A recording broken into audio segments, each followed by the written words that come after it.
Welcome, dear viewers, to today's journey through one of the most perplexing chapters in the history of medicine. The Middle Ages, a period often romanticized for its knights and castles, was also a time when medical knowledge was deeply flawed and treatments often did more harm than good. Imagine living in an age where diseases were thought to be punishments from God or caused by evil spirits, where doctors relied on ancient texts rather than observation, and where remedies ranged from bizarre potions to painful bloodletting. In this video, we'll explore why so many treatments failed, why superstition and fear ruled over science, and how a lack of understanding turned even common illnesses into deadly threats.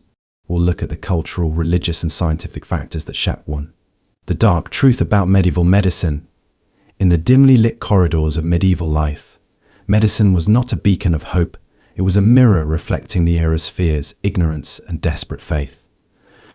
Imagine falling ill in a time when germs were unknown, surgery was a gamble, and your doctor might also be your local priest, barber, or even a traveling charlatan.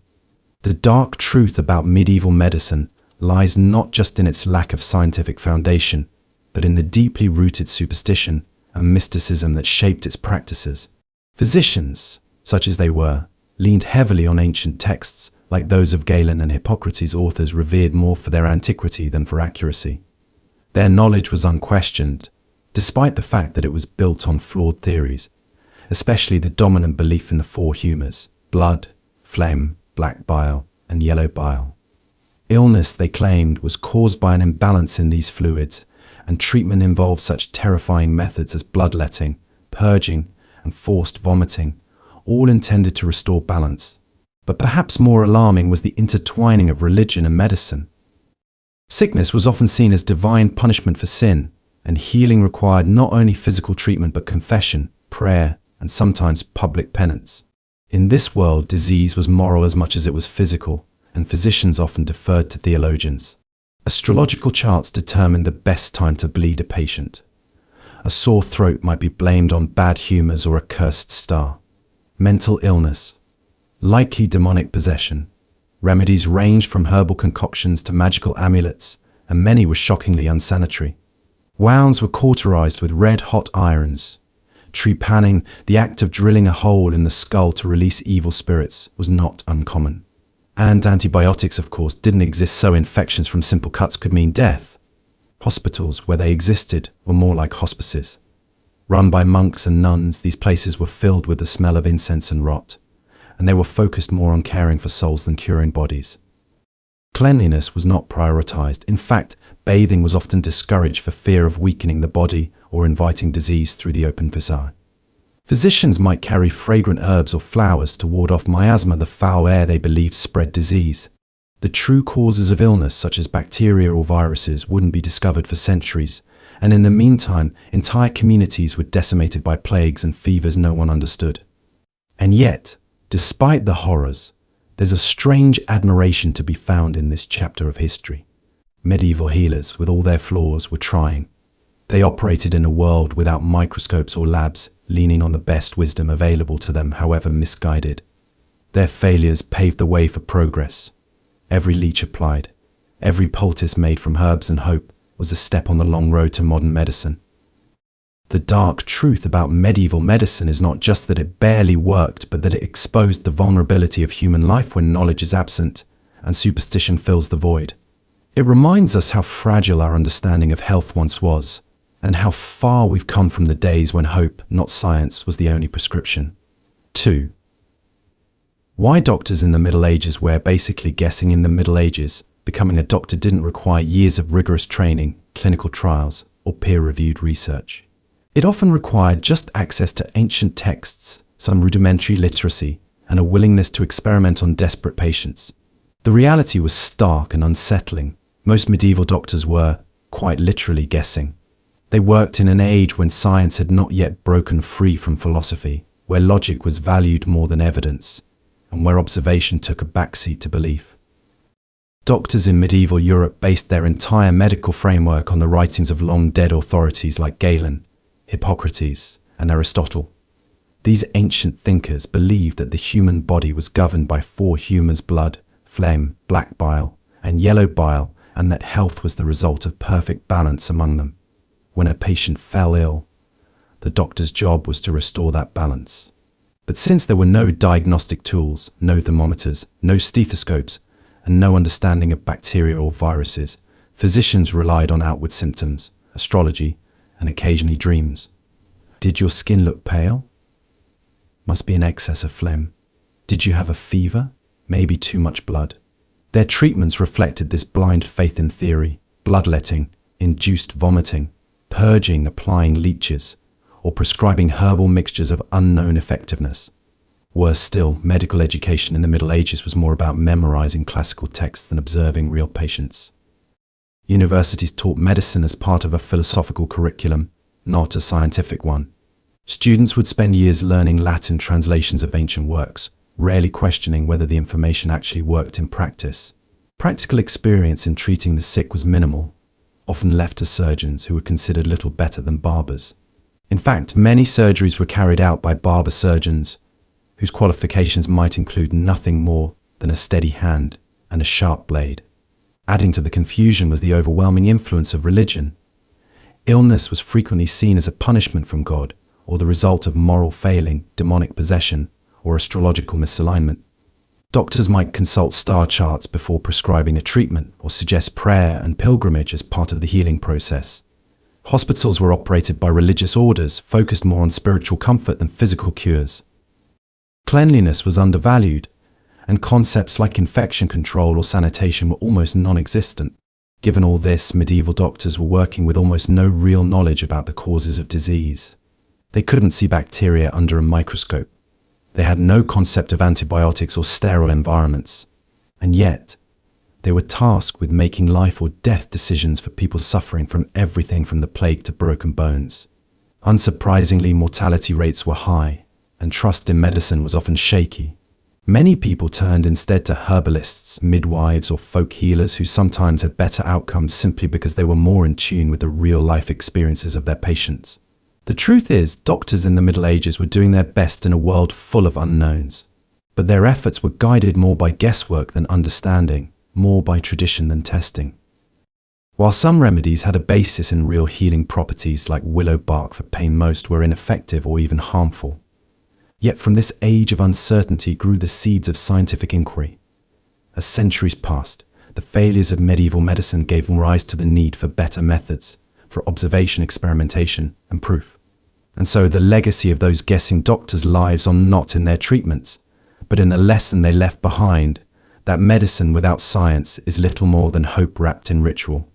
It took centuries of trial and error, of painful missteps and lost lives, to move from guesswork to knowledge. But every mistake made in the dark helped light the way to the medicine we rely on today. 3. Bloodletting and leeches. The horror of ancient healing. The practice of bloodletting, draining a patient's blood to cure illness, was one of the most common and horrifying treatments in medieval medicine. Rooted in the ancient belief that the body's health depended on a perfect balance of four humours: blood, phlegm, yellow bile, and black bile, bloodletting was thought to be a way to restore harmony when sickness struck. If someone had a fever, it was assumed they had too much blood. If they were melancholic or sluggish, a physician might prescribe a cut to release what was believed to be the bad or corrupted blood. And so, in candlelit rooms that smelled of sweat and sickness, medieval doctors would take their knives and open veins, believing they were healing the patient, while actually pushing them closer to death. The reality of these procedures was grim. With no concept of sterilization, infection was common. Doctors or barber surgeons would use the same tools on patient after patient. Sometimes a bowl would be placed beneath the arm to catch the blood, which flowed freely from an incision made with a lancet. Other times, leeches, slimy, black, parasitic worms were applied to the skin to slowly suck blood over the course of hours. Leeches were thought to be less invasive, but they carried their own risks. They could become infected, get lost in body cavities, or simply fail to stop feeding. Worse still, many believed leeches had mystical qualities which led to their overuse in situations where no bleeding was required at all. What's most disturbing is how commonplace these treatments became. Bloodletting was recommended for everything from headaches to the plague. If a nobleman caught a cold, he might be bled. If a peasant broke a bone, he might be bled. Women were often bled after childbirth. Even children and the elderly, weak and frail, were not spared. In some cases, patients were drained of astonishing amounts of blood pints at a time, leaving them dizzy, pale, and more vulnerable to whatever illness. Death from blood loss was not uncommon, yet physicians rarely blamed the procedure. Instead, they blamed the disease, or the timing, or the patient's constitution. The treatment was never questioned, only the outcome. Behind this gruesome tradition was the medical orthodoxy of the time, Galenic medicine. Galen, a Greek physician who lived in the 2nd century, had an outsized influence on Western medicine for over 1,000 years. His writings were revered almost like holy texts, and to doubt them was to challenge centuries of accepted wisdom. Even as evidence mounted that bloodletting was ineffective or outright harmful, it remained the standard practice. The authority of ancient knowledge kept the truth at bay, and suffering patients paid the price. And yet, it wasn't just doctors who endorsed these methods. Ordinary people believed in the healing power of bloodletting. They saw it as part of the natural order, a necessary purging of toxins or imbalances. In a world where disease struck without warning, where plague swept entire cities into the grave, people clung to whatever remedies they could. The sight of blood flowing might have felt reassuring, a visual sign that the body was being cleansed. But the relief was mostly psychological. For many, the only thing drained was their strength. The lesson from this gruesome chapter of medical history is clear. Even well-intentioned treatments can cause great harm when they are built on false beliefs. Bloodletting and leeches remind us how dangerous it is to treat the body based on theory rather than evidence. These practices weren't evil, they were the best that doctors could offer in an age of ignorance. But they stand today as a chilling reminder of how much pain can be caused by bad ideas, even when wrapped in the comforting language of healing. We look back now with horror and disbelief, wondering how anyone could have thought bleeding the sick would help them. But centuries from now, future generations may look at some of our medical practices the same way. Science advances, but the need for humility and skepticism remains. Medicine must always be rooted in proof, not tradition, lest we find ourselves once again placing faith in the cut of a blade or the bite of a leech. 4. Medieval cures that did more harm than good. In the shadows of medieval Europe, where science was often entangled with superstition and divine will, the art of healing was a treacherous journey. Those who fell ill rarely found comfort in the hands of a healer, for the so-called cures of the Middle Ages often did far more harm than good. With limited understanding of anatomy, no knowledge of germs, and a heavy reliance on ancient texts and folklore, medieval medicine was a dangerous mixture of blind faith, ritual, and guesswork. One of the most notorious treatments was the use of mercury. Physicians believed it could purge diseases from the body, especially those related to unclean ailments like syphilis. Patients were instructed to ingest mercury, apply it as ointment, or even inhale its vapors. The result was not healing but poisoning mouth ulcers, tremors, kidney failure, and slow, painful death. And yet, because of its aggressive effect on the body, many believed it was proof that the medicine was working. The suffering was seen as a necessary step toward purification, even as it destroyed the body from the inside out. Another widespread cure was trepanation, the act of drilling a hole into the skull to relieve pressure, release evil spirits, or balance the humors. With crude instruments and no anesthesia, patients were subjected to unimaginable pain. Some survived, but many succumbed to infection or hemorrhage. Yet, this practice persisted for centuries, often performed by barber surgeons whose only training came from apprenticeship or trial and error. Herbal remedies were also common, and while some plants did contain healing properties, others were toxic. Henbane, hemlock, and deadly nightshade were sometimes used to calm patients or induce sleep. But the dosages were wildly inconsistent. A pinch too little did nothing. A pinch too much could kill. There was no standardization, no clinical testing, just hope, tradition, and the desperation to do something, anything, in the face of suffering. Leech therapy was another favorite, not just for bleeding but for treating everything from swollen joints to fevers. The sight of a leech squirming on the skin was supposed to signal healing in progress, but more often it was just a prelude to infection or scarring. Patients with simple colds were subjected to this slow torture, leaving them weaker than when they arrived. Even the most benign-sounding treatments had cruel consequences. Poultices made from rotting bread, dung, or animal fat were applied to wounds to draw out toxins. The belief was that the putrid substance would somehow cleanse the infection. In reality, these concoctions only invited more bacteria and hastened decay. In an era without antiseptics or sterile tools, even a small cut could become a death sentence once it was treated. What's more haunting is that many of these practices were endorsed by both secular and religious authorities. Suffering was often viewed as a test of faith or a punishment for sin.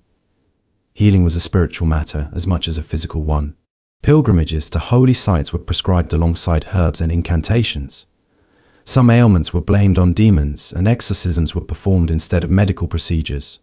This blending of religion and medicine made it almost impossible to challenge the status quo. If a treatment failed, the fault lay not in the method but in the moral character of the patient. Looking back, it is easy to mock these medieval cures, but they were not invented out of malice. They emerged from a desperate need to understand a cruel and unpredictable world. In an age where disease could wipe out entire villages, even the faintest whisper of hope was seized upon. The tragedy lies in how little the healers understood their own tools. Their remedies were based on observation, not evidence, tradition, not testing. The story of medieval cures is not just one of ignorance, it is a reminder of how dangerous medicine becomes when guided by assumptions instead of science. It teaches us to be grateful for the progress we've made and wary of any system that prioritizes belief over proof. Medicine must be built on truth, not trust in outdated rituals. Otherwise, the suffering of the past may repeat itself, dressed in new names but driven by the same fatal errors. 5. How medieval doctors nearly killed you. In the dim candlelit chambers of a medieval town, a visit to the doctor was not an act of hope, it was often a brush with death. While modern medicine strives to heal through knowledge, observation, and trial-tested methods, the doctors of the Middle Ages worked from a different playbook, one filled with guesswork, superstition, and blind faith in ancient authorities. And more often than not, their interventions brought patients closer to the grave than to recovery. Imagine walking into a physician's quarters in the 14th century. There is no antiseptic scent, no organized shelves of labeled medications, only scrolls of Galen and Hippocrates, herbs hanging from ceiling beams, and crude tools laid out on wooden tables. You might come in with a fever or a persistent cough. The doctor, draped in long robes and a pointed hood, would rarely examine you in any detail. Instead, he'd consult your astrological sign, ask about your dreams, and study the color and texture of your urine in a glass flask held up to the light. This practice, called uroscopy, was believed to reveal the balance of humors in your body: blood, phlegm, yellow bile, and black bile. If any were believed to be out of balance, the cure was to restore equilibrium by any means necessary. This might involve bloodletting, a deeply entrenched procedure where a vein was slit to drain excess blood. It was thought that illness came from congestion of the humors, and draining the body would purge the poison. In reality, patients who were already weak from fever or injury often became critically ill or died from blood loss or infection. And yet, if a patient died, the doctor was not blamed. It was said the illness had been too advanced or the stars had aligned poorly. Then there were emetics and purgatives, compounds designed to make patients vomit or defecate violently to rid the body of toxins. These harsh treatments, often made from poisonous plants like hellebore or bitter herbs, weakened patients, dehydrated them, and left their bodies defenseless. But in the logic of the time, violent bodily reactions were a sign that the cure was working. Surgery, too, was a gruesome gamble. With no understanding of germs, no anesthesia, and no real anatomy training beyond animal dissection or misinterpreted texts, a surgeon's knife could do more harm than any illness. Amputations were done with saws and cauterized with burning irons. The pain was unimaginable, the risk of sepsis nearly guaranteed. Even stitching a wound might be done with dirty needles and unwashed hands. Those who survived did so by luck or by sheer strength of constitution, not by the virtue of the medical care they received.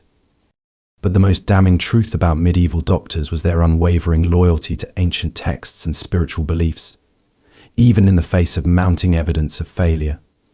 Galen, a Greek physician from the 2nd century, was considered the final word in medicine for over 1,000 years. Any idea that contradicted his teachings was dismissed or condemned. Even as bodies piled up from plague and infections spread in hospitals and monasteries, the thought of questioning Galen or of turning to observation and experimentation was viewed as dangerous heresy. Religious doctrine also played a powerful role in shaping medicine. Illness was often believed to be punishment for sin, and prayer or confession might be prescribed as treatment. In some cases, disease was blamed on demons or witchcraft, leading to exorcisms or, tragically, the burning of innocent people accused of sorcery. When healing is grounded in fear instead of fact, the results are not just ineffective, they're catastrophic. The irony is that many of these doctors were genuinely trying to help. They operated within the limits of their time, armed with the best knowledge they had, however flawed. But their confidence in untested methods, their refusal to observe and adapt, and their reliance on outdated traditions turned them into dangerous figures. They believed they were saving lives, but they were often hastening death. Looking back, the phrase doctor in the medieval world carried a weight that was as much symbolic as practical. These were men of learning, of scripture, of theory. But without science, medicine becomes a ritual. Without testing, treatment becomes torture. How medieval doctors nearly killed you is not just a historical curiosity, it is a cautionary tale. It reminds us that good intentions are never enough. Medicine must be rooted in truth, in curiosity, and in the willingness to discard old beliefs when they fail to heal. Otherwise, the doctor becomes not a guardian of life, but a silent partner of death. 6. The shocking science behind medieval remedies. In the curious corridors of medieval medical history, the term science bore little resemblance to what we recognize today. In a time when logic bowed to superstition, and observation was often replaced by faith and fear, the so-called science behind many medieval remedies was not only shocking, it was dangerous. To study these practices is to step into a world where misinformed hope walked hand in hand with horror, and where the sick often found themselves caught in a web of rituals and remedies that had more to do with magic than medicine. The foundation of most medieval remedies lay in the ancient concept of the four humours: blood, phlegm, yellow bile, and black bile. This theory, inherited from Greek philosophers like Hippocrates and Galen, suggested that a balance of these fluids was essential for health. Illness, they believed, resulted from an imbalance, and the goal of treatment was to restore harmony. It was a framework that felt scientific at the time, with diagrams, classifications, and terminology, but it had no grounding in anatomy, pathology, or what we now understand as biology. From this flawed theory arose some of the most bizarre and alarming treatments. For instance, a person suffering from a fever might be bled with a knife, forced to ingest mercury or arsenic, or given a concoction of crushed emeralds and honey. Yes, emeralds. The logic behind these prescriptions was not based on experimentation or outcome, but on ancient texts, symbolic associations, or astrological alignments. Each herb, mineral, or animal part was assigned a humoral quality: hot, cold, moist, or dry, and treatments were chosen to counteract the perceived imbalance in the patient. Leeches were applied to drain the body of supposed excess blood. Pigeon carcasses were tied to the soles of plague victims' feet. A drink made from powdered mummy, actual human remains, was believed to cure epilepsy or internal bleeding. Urine was not only analyzed but consumed in some cleansing rituals. Wounds were packed with spider webs or dung, and ointments included ingredients such as lizard fat or pulverized bones. These weren't fringe beliefs, they were mainstream medicine. Monasteries and universities taught them. Kings and nobles paid for them. Astrology also played a dominant role in the diagnostic process. The position of the planets and the moon was believed to influence bodily health, and many physicians refused to treat patients without consulting a star chart. Certain treatments were thought to be effective only on specific days or under particular zodiac signs. The notion that celestial bodies governed your liver function or bowel habits may seem absurd now, but it was once a respected part of the healing arts. Compounding this scientific confusion was the deep entanglement between religion and medicine. Illness was frequently seen as divine punishment for sin, and physical remedies were often paired with prayers, pilgrimages, or the veneration of relics. A fever might be treated with both herbs and holy water, while more severe afflictions were left to the will of God or blamed on witches. When a cure failed, it was rarely questioned. The fault lay with the patient's lack of piety or the alignment of the heavens, not the medicine itself. And yet, despite how shocking these remedies may appear, they reveal something important about the medieval mind. These were not acts of cruelty, they were acts of desperation, framed by the best understanding available at the time. People yearned for order in a chaotic world, and the appearance of a system, no matter how flawed, gave them comfort. The idea that one could classify illness, assign a remedy, and intervene in the mysteries of the body offered a sense of control in a time when plagues swept through villages, wounds festered without cause, and childbirth claimed countless lives. But let us not romanticize this misguided science. The consequences were often lethal. Treatments harmed far more than they healed. Countless people died not from their illnesses, but from the treatments meant to cure them. And the worst part? These methods persisted for centuries, resisting change even in the face of failure, because tradition held more power than truth. In reflecting on the shocking science behind medieval remedies, we must understand that this is not just a historical account, it's a mirror. It shows us the danger of clinging to dogma, the peril of mistaking confidence for competence, and the tragic cost of elevating theory above evidence. True science demands humility. It requires the courage to question, to test, to fail, and to learn. The medieval world lacked that courage, and in its absence, the sick suffered needlessly. Today, we are fortunate to stand on the shoulders of those who finally broke free from that darkness, and we must never take that light for granted. 7. Medicine in the Middle Ages, a nightmare in disguise in the shadowy corridors of medieval life, where flickering torchlight barely lit the damp stone walls of monasteries and the acrid scent of unwashed bodies filled every alley. Medicine was less a path to healing and more a journey into fear. Medicine in the Middle Ages, a nightmare in disguise, is not a dramatized title. It is an accurate reflection of a world where hope often led to horror, and the quest for health could plunge a person into something worse than the disease itself. Imagine falling ill in the 13th century. You awaken with a fever, your skin clammy, your stomach knotted. There is no hospital as we know it, no trained physician in a sterile coat, no clean bed or antiseptic tools. Instead, you are at the mercy of someone called a physician or perhaps a barber surgeon, titles that sound professional but often lacked substance. These medieval healers were guided by the teachings of Galen, Hippocrates, and Avicenna, men long dead, whose ideas were considered sacred and thus never questioned. Medicine was not a science, it was a doctrine passed down like scripture, and to challenge it was heresy. Your treatment begins with an examination of your urine. The physician holds a glass flask up to the light, squinting at its color and consistency, perhaps even tasting it, convinced it reveals secrets about your inner humors. Based on his reading, he declares that your black bile is in excess and must be purged. What follows is bloodletting, performed by slicing your veins open with a blade or attaching a swarm of leeches to your skin. You grow weaker, dizzier, but this, they assure you, is a sign that the sickness is leaving you. It is not. You are simply bleeding out. If bloodletting fails, and it often does, more invasive remedies are suggested. You may be given a tonic made of crushed beetles, rosewater, and vinegar. Or perhaps your body is packed with herbs meant to rebalance the humors, including mint, mustard seed, and wormwood.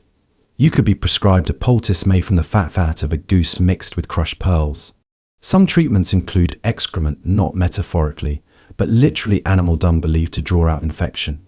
If you are lucky, these potions only taste foul. If you're not, they poison you slowly. Surgical procedures, when attempted, are conducted without anesthesia, antiseptic, or understanding of anatomy. Limbs are hacked off with saws. Boils are lanced with red-hot irons. Skull fractures might be treated with trepanation, drilling a hole in your head to release the evil spirits. The patient screams, writhes, and often dies. But again, this is interpreted as fate, not failure. Underlying all of this is the belief that disease is not purely physical but spiritual. A fever might be caused by sin, a rash by demonic possession. Prayers, relics, and pilgrimages are prescribed alongside or instead of medicine. A particularly disturbing example is the treatment of mental illness. Rather than compassion, the afflicted are beaten, chained, or exorcised. Their suffering is not seen as medical but moral. What makes all this more tragic is the intention. Most medieval doctors were not malicious. They were trying to help within the limits of their worldview. Their failure was not one of care but of understanding. They believed deeply in what they practiced, even as it harmed the very people they sought to save. This blind faith in outdated knowledge, this refusal to adapt or observe, turned medicine into a nightmare dressed in the disguise of wisdom. The legacy of medieval medicine is a cautionary tale. It teaches us that knowledge, when untested, becomes dogma. That tradition, without question, becomes tyranny. And that suffering, when sanctified by belief, can be prolonged and justified. It is a grim reminder that progress is not just about invention, it is about courage. The courage to ask, what if we're wrong? The courage to abandon the old when it fails, and to seek truth even when it challenges what we hold sacred. Today, when we visit a hospital, we expect a certain standard: cleanliness, precision, compassion. We rarely pause to appreciate the centuries of trial and error that led us here, the pain endured by those who came before. But we should. For buried beneath the cold stones of medieval hospitals and the yellowed pages of ancient medical texts lies a simple truth. Healing is not born from faith alone, it is earned through questioning, testing, and relentless pursuit of what is real. Medicine in the Middle Ages was indeed a nightmare in disguise, but from its ashes, modern medicine was born. And if we remember the nightmare, perhaps we will never slip back into its darkness. When illness meant witchcraft, not viruses in the world of the Middle Ages, where thunder was thought to be the voice of an angry god and eclipses were omens of doom. Illness was not merely a physical affliction, it was often seen as a curse. The title, When Illness Meant Witchcraft, Not Viruses, perfectly encapsulates a terrifying reality, that to be sick in medieval times was to be suspected, condemned, and in many cases hunted. Imagine a small village in 14th century Europe. The bubonic plague has crept silently through the streets, leaving bodies pale and bloated, their fingers blackened by death. But to the people of the time, there is no concept of bacteria, no understanding of infected fleas or contaminated water.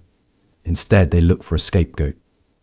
The sick woman who lives alone at the edge of town, with her herbal garden and whispered prayers, she becomes the explanation. She must have cursed the village. She must be a witch. For centuries, illness was interpreted not through science, but through fear and superstition. The teachings of the church were powerful, and they often linked disease to sin, temptation, or demonic interference. If a child fell ill, it might be believed that the mother had committed a hidden sin. If an entire family wasted away, rumors would spread of dark rituals or pacts with the devil. In this fragile social fabric, anyone slightly different, too old, too knowledgeable, too outspoken was at risk of accusation. Once the label of witch was placed on someone, illness became both cause and proof. If you had boils or rashes, they were signs of the devil's mark. If you suffered seizures or hallucinations, you were possessed. Ironically, people suffering from conditions like epilepsy, schizophrenia, or autoimmune diseases were not treated as patients, but as threats to society. They were brought before inquisitors, tortured for confessions, and sometimes burned alive, all because they got sick. This twisted logic did not end with the accused. Communities driven by fear performed brutal cleansing rituals. Entire towns held exorcisms or purged neighborhoods believed to be tainted. In some cases, the sick were sealed inside their homes and left to die. In others, lepers were forced to wear bells to warn others of their presence, as though their disease could leap from skin to soul with sound alone. Fear turned to cruelty, and cruelty to normalization. The tragedy of this period is not only in the suffering caused by illness, but in the suffering added by ignorance. Those with healing knowledge, especially women who practiced folk medicine, were mistrusted. Herbalists, midwives, and healers who might have genuinely helped were instead silenced, imprisoned, or executed. As a result, practical knowledge was suppressed in favor of prayers and purges. And yet, in this nightmare of accusation and superstition, there is a deeper lesson: fear thrives in ignorance. When we do not understand the causes of our suffering, we create monsters to explain it. We turn to myth when science is absent.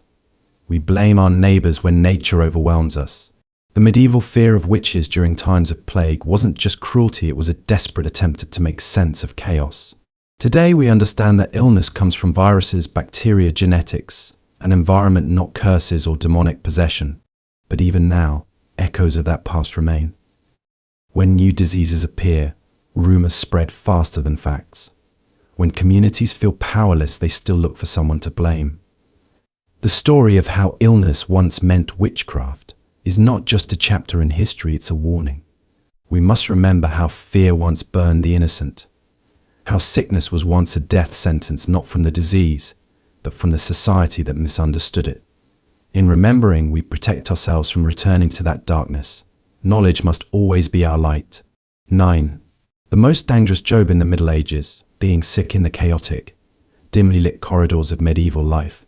There were many perilous roles: knights charging into battle, blacksmiths breathing in fumes, peasants laboring until their backs broke, but none quite so dangerous, ironically, as simply being sick.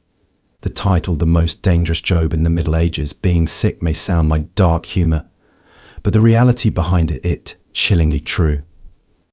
To fall ill in the Middle Ages was not only to face the pain of your condition, but to enter a grim lottery where superstition, bad science, and cruelty all collided. There were no hospitals in the modern sense. Most care was administered at home, often by family members or by religious figures with more access to scripture than to any anatomical knowledge. Physicians existed, of course, but they were largely the domain of the wealthy and the educated, and even then, their practices were rooted in ancient misconceptions. Illness was believed to be the result of imbalances in the four humors: blood, phlegm, black bile, and yellow bile. This theory, handed down from the Greeks and embraced for centuries, led to treatments that included bloodletting, induced vomiting, and purging. Each of these cures often left the patient weaker, not stronger. If you were sick and poor, your situation was infinitely worse. Common folk had access only to folk remedies, prayers, or the occasional wandering herbalist, who could just as easily be accused of witchcraft as praised for a healing touch. Suffering from something as simple as an infected wound or a fever could quickly escalate into death or worse. Diseases like leprosy and the plague didn't just threaten the body, they ruined reputations. A leper might be cast out from their village, forced to wear a bell and live in exile. Those suspected of being plague carriers were sometimes boarded up in their homes and left to perish. Sickness was feared not only for its danger but for its social implications. In many parts of medieval Europe, illness was believed to be a sign of sin. If you were sick, it was your fault. Perhaps you had displeased God or committed a hidden crime. This stigma was especially harmful for women, the poor, and outsiders. To be ill was to be suspected, to be judged, to be forgotten. Being sick made you vulnerable to more than just physical pain. It exposed you to social rejection, legal punishment, and even execution. Monasteries and religious institutions sometimes provided care, but their treatment was often more spiritual than medical. Patients were encouraged to confess, pray, and accept their suffering as divine punishment or purification. In some ways, the care was sincere, but it was deeply limited. A dying man might be given last rites, but no clean water.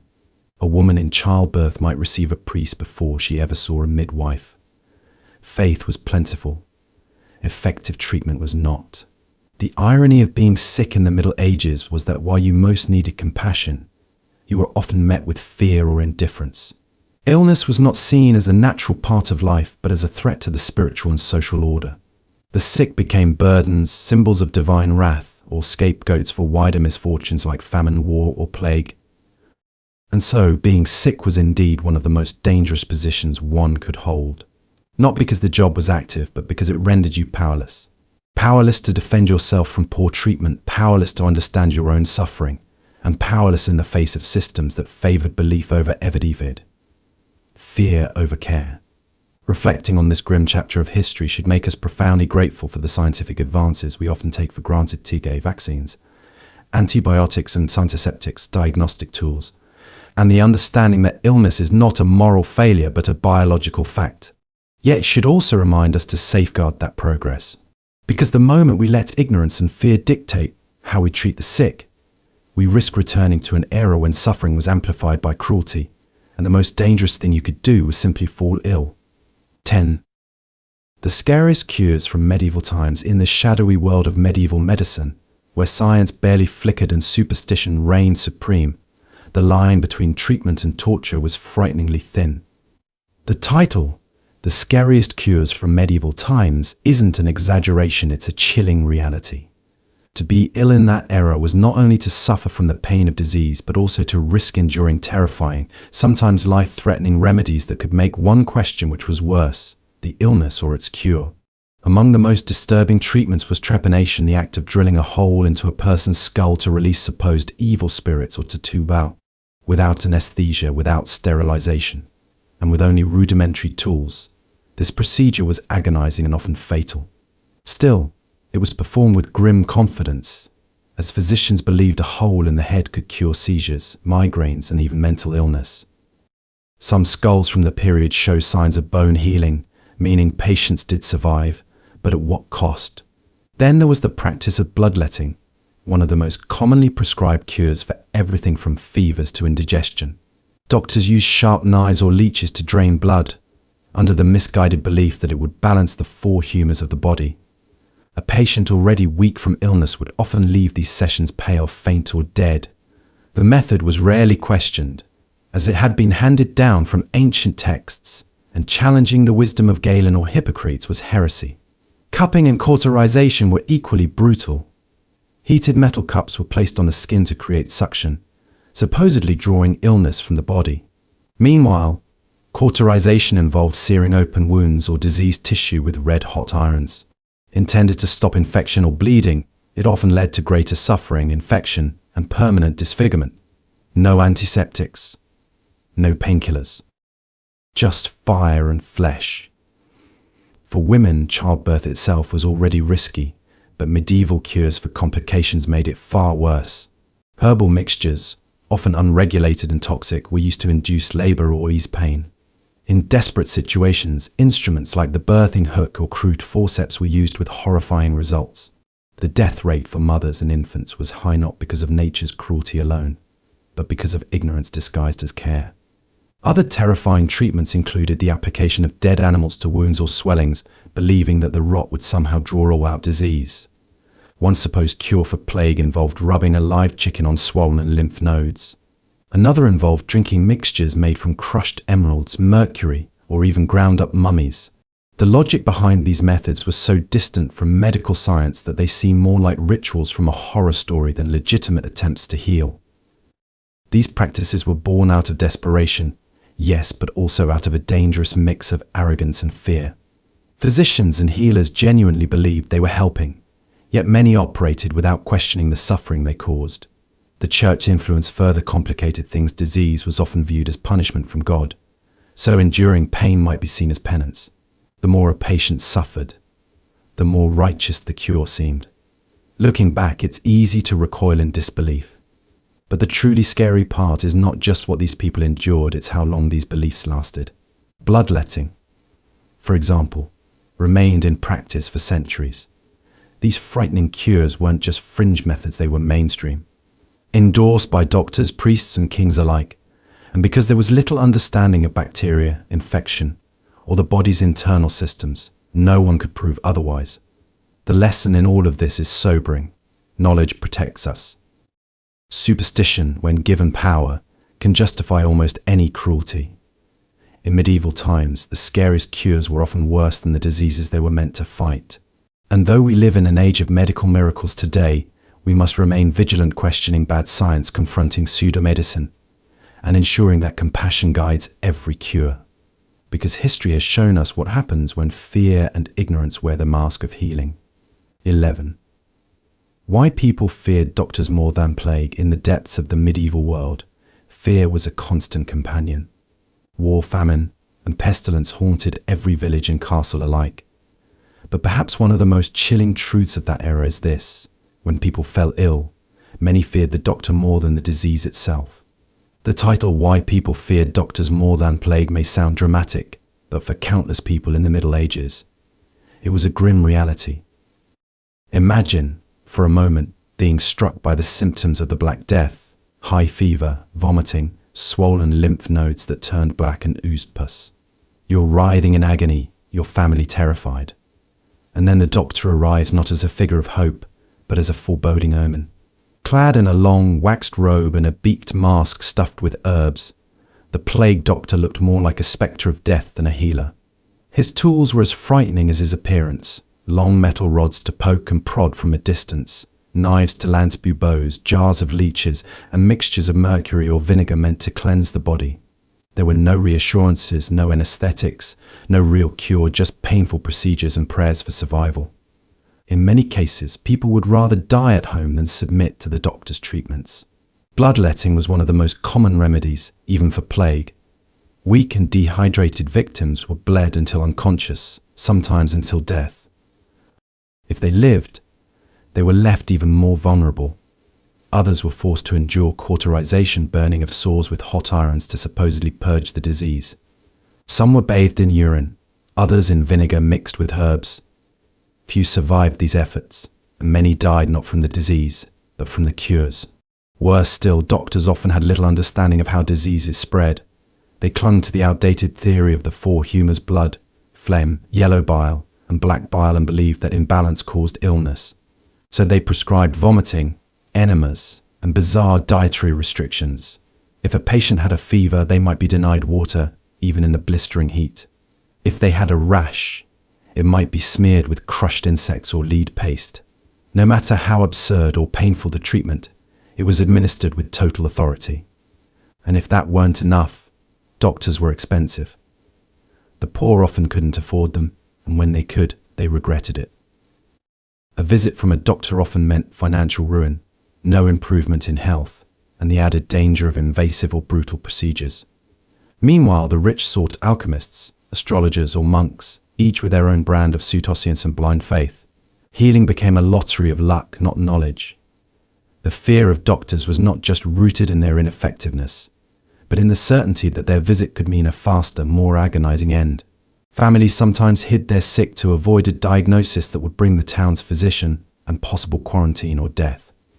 In some places, people locked their doors and pretended to be well, knowing that once a doctor entered their home, hope was all but lost. The irony is tragic. The people who were supposed to heal were often harbingers of greater suffering. It wasn't because they were cruel, but because they were working with flawed beliefs, limited tools, and immense pressure. They were prisoners of their time, just as much as their patients. But for the people lying feverish in medieval beds, surrounded by prayers, potions, and pain, the arrival of a doctor was often the beginning of the end. This dark history reminds us how deeply medical trust is tied to knowledge and compassion. Today we are privileged to live in an era of scientific breakthroughs, vaccines, antibiotics, and ethical medical standards. But it wasn't always this way. There was a time when fear wore a beaked mask and carried a scalpel, and the cure was as deadly as the plague. Let us never forget how far we've come and how vigilance, reason, and empathy must always guide the hands that heal. 12. The grossest treatments in medieval history. In the shadowy annals of medical history, few periods are as simultaneously fascinating and revolting as Rashi. When it came to treating illness, medieval healers often relied less on scientific reasoning and more on superstition, religious doctrine, and sheer guesswork. The result was a landscape of treatments so grotesque and illogical that, by modern standards, they feel more like medieval torture than medicine. The title, The Grossest Treatments in Medieval History, is no exaggeration. It's a disturbing window into a world where the body was viewed as a battlefield of unseen forces, and the war was waged with anything but hygiene and compassion. One of the most unsettling examples of medieval medicine was the widespread use of animal dung as a healing agent. From pig feces to goose droppings, excrement was believed to have curative properties. A poultice of warm cow dung might be applied to an infected wound in hopes of drawing out the poison. The stench was unbearable, the risk of further infection almost certain. And yet it was done again and again because it was all they had. In some cases, mixtures of feces and herbs were stuffed into wounds or used as salves for skin infections, making the already vulnerable patient even more exposed to bacteria and decay. Urine therapy was another revolting yet common practice. Physicians would taste and examine a patient's urine to diagnose illness, then sometimes prescribe that the urine, either the patient's own or someone else's, be consumed or bathed in. Urine was considered sterile and clean by medieval standards, and it was used in everything from sore throat remedies to facial washes. The logic was built on flawed observations and desperate hope, but the result was always the same: a patient subjected to humiliation and discomfort, with little to no actual healing. Even more horrifying was the treatment for hemorrhoids and anal abscesses, which included inserting hot pokers into the rectum or applying boiling oil to cauterize the area. The pain was unimaginable, often resulting in permanent damage or death from infection. Yet such methods were not questioned, they were routine. Bloodletting, of course, ranks high on the list of grotesque practices. The belief that illness stemmed from an imbalance in bodily humors led doctors to drain blood from already weakened patients, often with filthy blades or leeches. Patients were bled until faint or unconscious, and if they died, it was chalked up to divine will, not medical failure. In some cases, bloodletting was paired with forced vomiting or laxatives made from crushed insects and spoiled food, under the assumption that the body needed cleansing. The suffering was excruciating and, for many, fatal. Then there were treatments rooted in religious superstition, such as relic therapy, where patients were encouraged to kiss or touch sacred bones or wear the powdered remains of saints around their necks. Some were told to sleep in the crypts of cathedrals, close to holy remains, in the belief that divine intervention would heal them. Others endured public whipping or flagellation, believing illness to be a punishment for sin and that physical suffering might cleanse the soul and the body. And perhaps most grotesque of all was the belief in transferring illness to another object or person. This led to practices like rubbing a toad on a tumor or tying a dead animal to the body so that the disease might pass into it. In the case of plague victims, this sometimes meant sleeping with a dead chicken pressed to their sores, an image that remains one of the most disturbing in the history of medicine. These were not fringe practices, they were widespread, accepted, and even recommended by leading physicians of the time. They were conducted not out of malice, but out of ignorance and desperation. People were terrified of disease, with no understanding of germs, no antibiotics, no vaccines. In that terrifying void, anything that might work, even if it seemed vile or insane, was worth trying. The lesson of these revolting remedies isn't just to shudder in disbelief, but to recognize how far we've come. Science, research, and evidence-based practice have transformed medicine into a profession built on ethics and effectiveness. Yet the dark history of medieval treatments reminds us of the dangers of misinformation, of blind trust in authority without proof, and of how easily fear can lead to the grotesque. In the end, the grossest treatments of medieval history weren't just a failure of medicine, they were a mirror of human vulnerability in the face of the unknown. And though we may recoil in horror now, it was through those centuries of painful trial and error that the path to modern healing was painfully paved. 13. How medieval medicine was based on superstition. In the heart of the Middle Ages, when the air was thick with incense and fear, medicine was not a science, it was a delicate dance between religion, folklore, and the unseen. The phrase, how medieval medicine was based on superstition, is not a dramatic exaggeration, but a quiet truth that shaped the suffering and survival of millions. Medieval doctors did not look to bacteria or viruses. They looked to the stars, to omens, to the balance of invisible humors within the body, and most of all, to the will of God. Disease was not merely an affliction, it was a punishment, a message, a test, or even a curse. Imagine falling ill in a 14th century village. Your body aches, fever consumes you, and strange boils appear on your skin. You do not call a physician armed with knowledge of pathology. Instead, you are told you may be possessed, or worse, that you have sinned and your illness is divine retribution. In such times, the first healer you would likely see was not a man of science, but a priest or wise woman. Prayers, relics, and rituals would begin before any attempt at a physical cure. Doctors, when they were summoned, brought not microscopes but charts of the heavens, believing the alignment of planets controlled the humors in your body. These humors, blood, phlegm, black bile, and yellow bile, were the foundation of medieval medical theory, derived from the ancient teachings of Galen and Hippocrates. But rather than test or challenge these ideas, medieval practitioners treated them as sacred truths. If you had a fever, it was thought your blood was too hot and needed to be cooled through bloodletting. If you were melancholic or sad, black bile was blamed, and the cure might include strange potions made of earthworms, crushed pearls, or even ground-up mummies imported from Egypt. No symptom was just a symptom. Everything had symbolic meaning, shaped by ancient philosophy, astrology, or Christian dogma. Superstition did not stop at diagnosis, it invaded treatment in grotesque and surreal ways. The phase of the moon determined whether it was safe to perform surgery. The color of a patient's urine was red like tea leaves. Sufferers of epilepsy were sometimes told to drink the blood of a freshly killed gladiator. Wounds were treated by placing prayers inside them, or by touching sacred relics, bones of saints, splinters from the true cross, or vials of holy water believed to carry miraculous properties. Even childbirth, one of the most dangerous ordeals of the time, was governed by superstition. Amulets were hung above the bed. Women were given charms to swallow or hold between their thighs. In some parts of Europe, if a difficult labor dragged on too long, villagers might burn herbs or chant psalms to drive away the demons believed to be blocking the baby's passage. Sometimes the cure involved placing a nail from Christ's crucifixion, or what was claimed to be one, under the mattress. Witchcraft, too, was woven into the fabric of medical superstition. Those who healed with herbs and intuition were often accused of diabolical pacts. On the other hand, when traditional methods failed, people sometimes turned to witches out of desperation, seeking strange powders, animal sacrifices, or whispered spells that, while dangerous, at least offered hope. The paradox was tragic. Those who knew the most about the natural world were often the ones persecuted the harshest. What is most haunting is that these superstitions were not the product of stupidity, but of ignorance born in darkness. With no understanding of germ theory, no method of sterilization, and no reliable way to share verified knowledge, people relied on what they could see, hear, and believe. Faith filled the gap where facts had not yet arrived.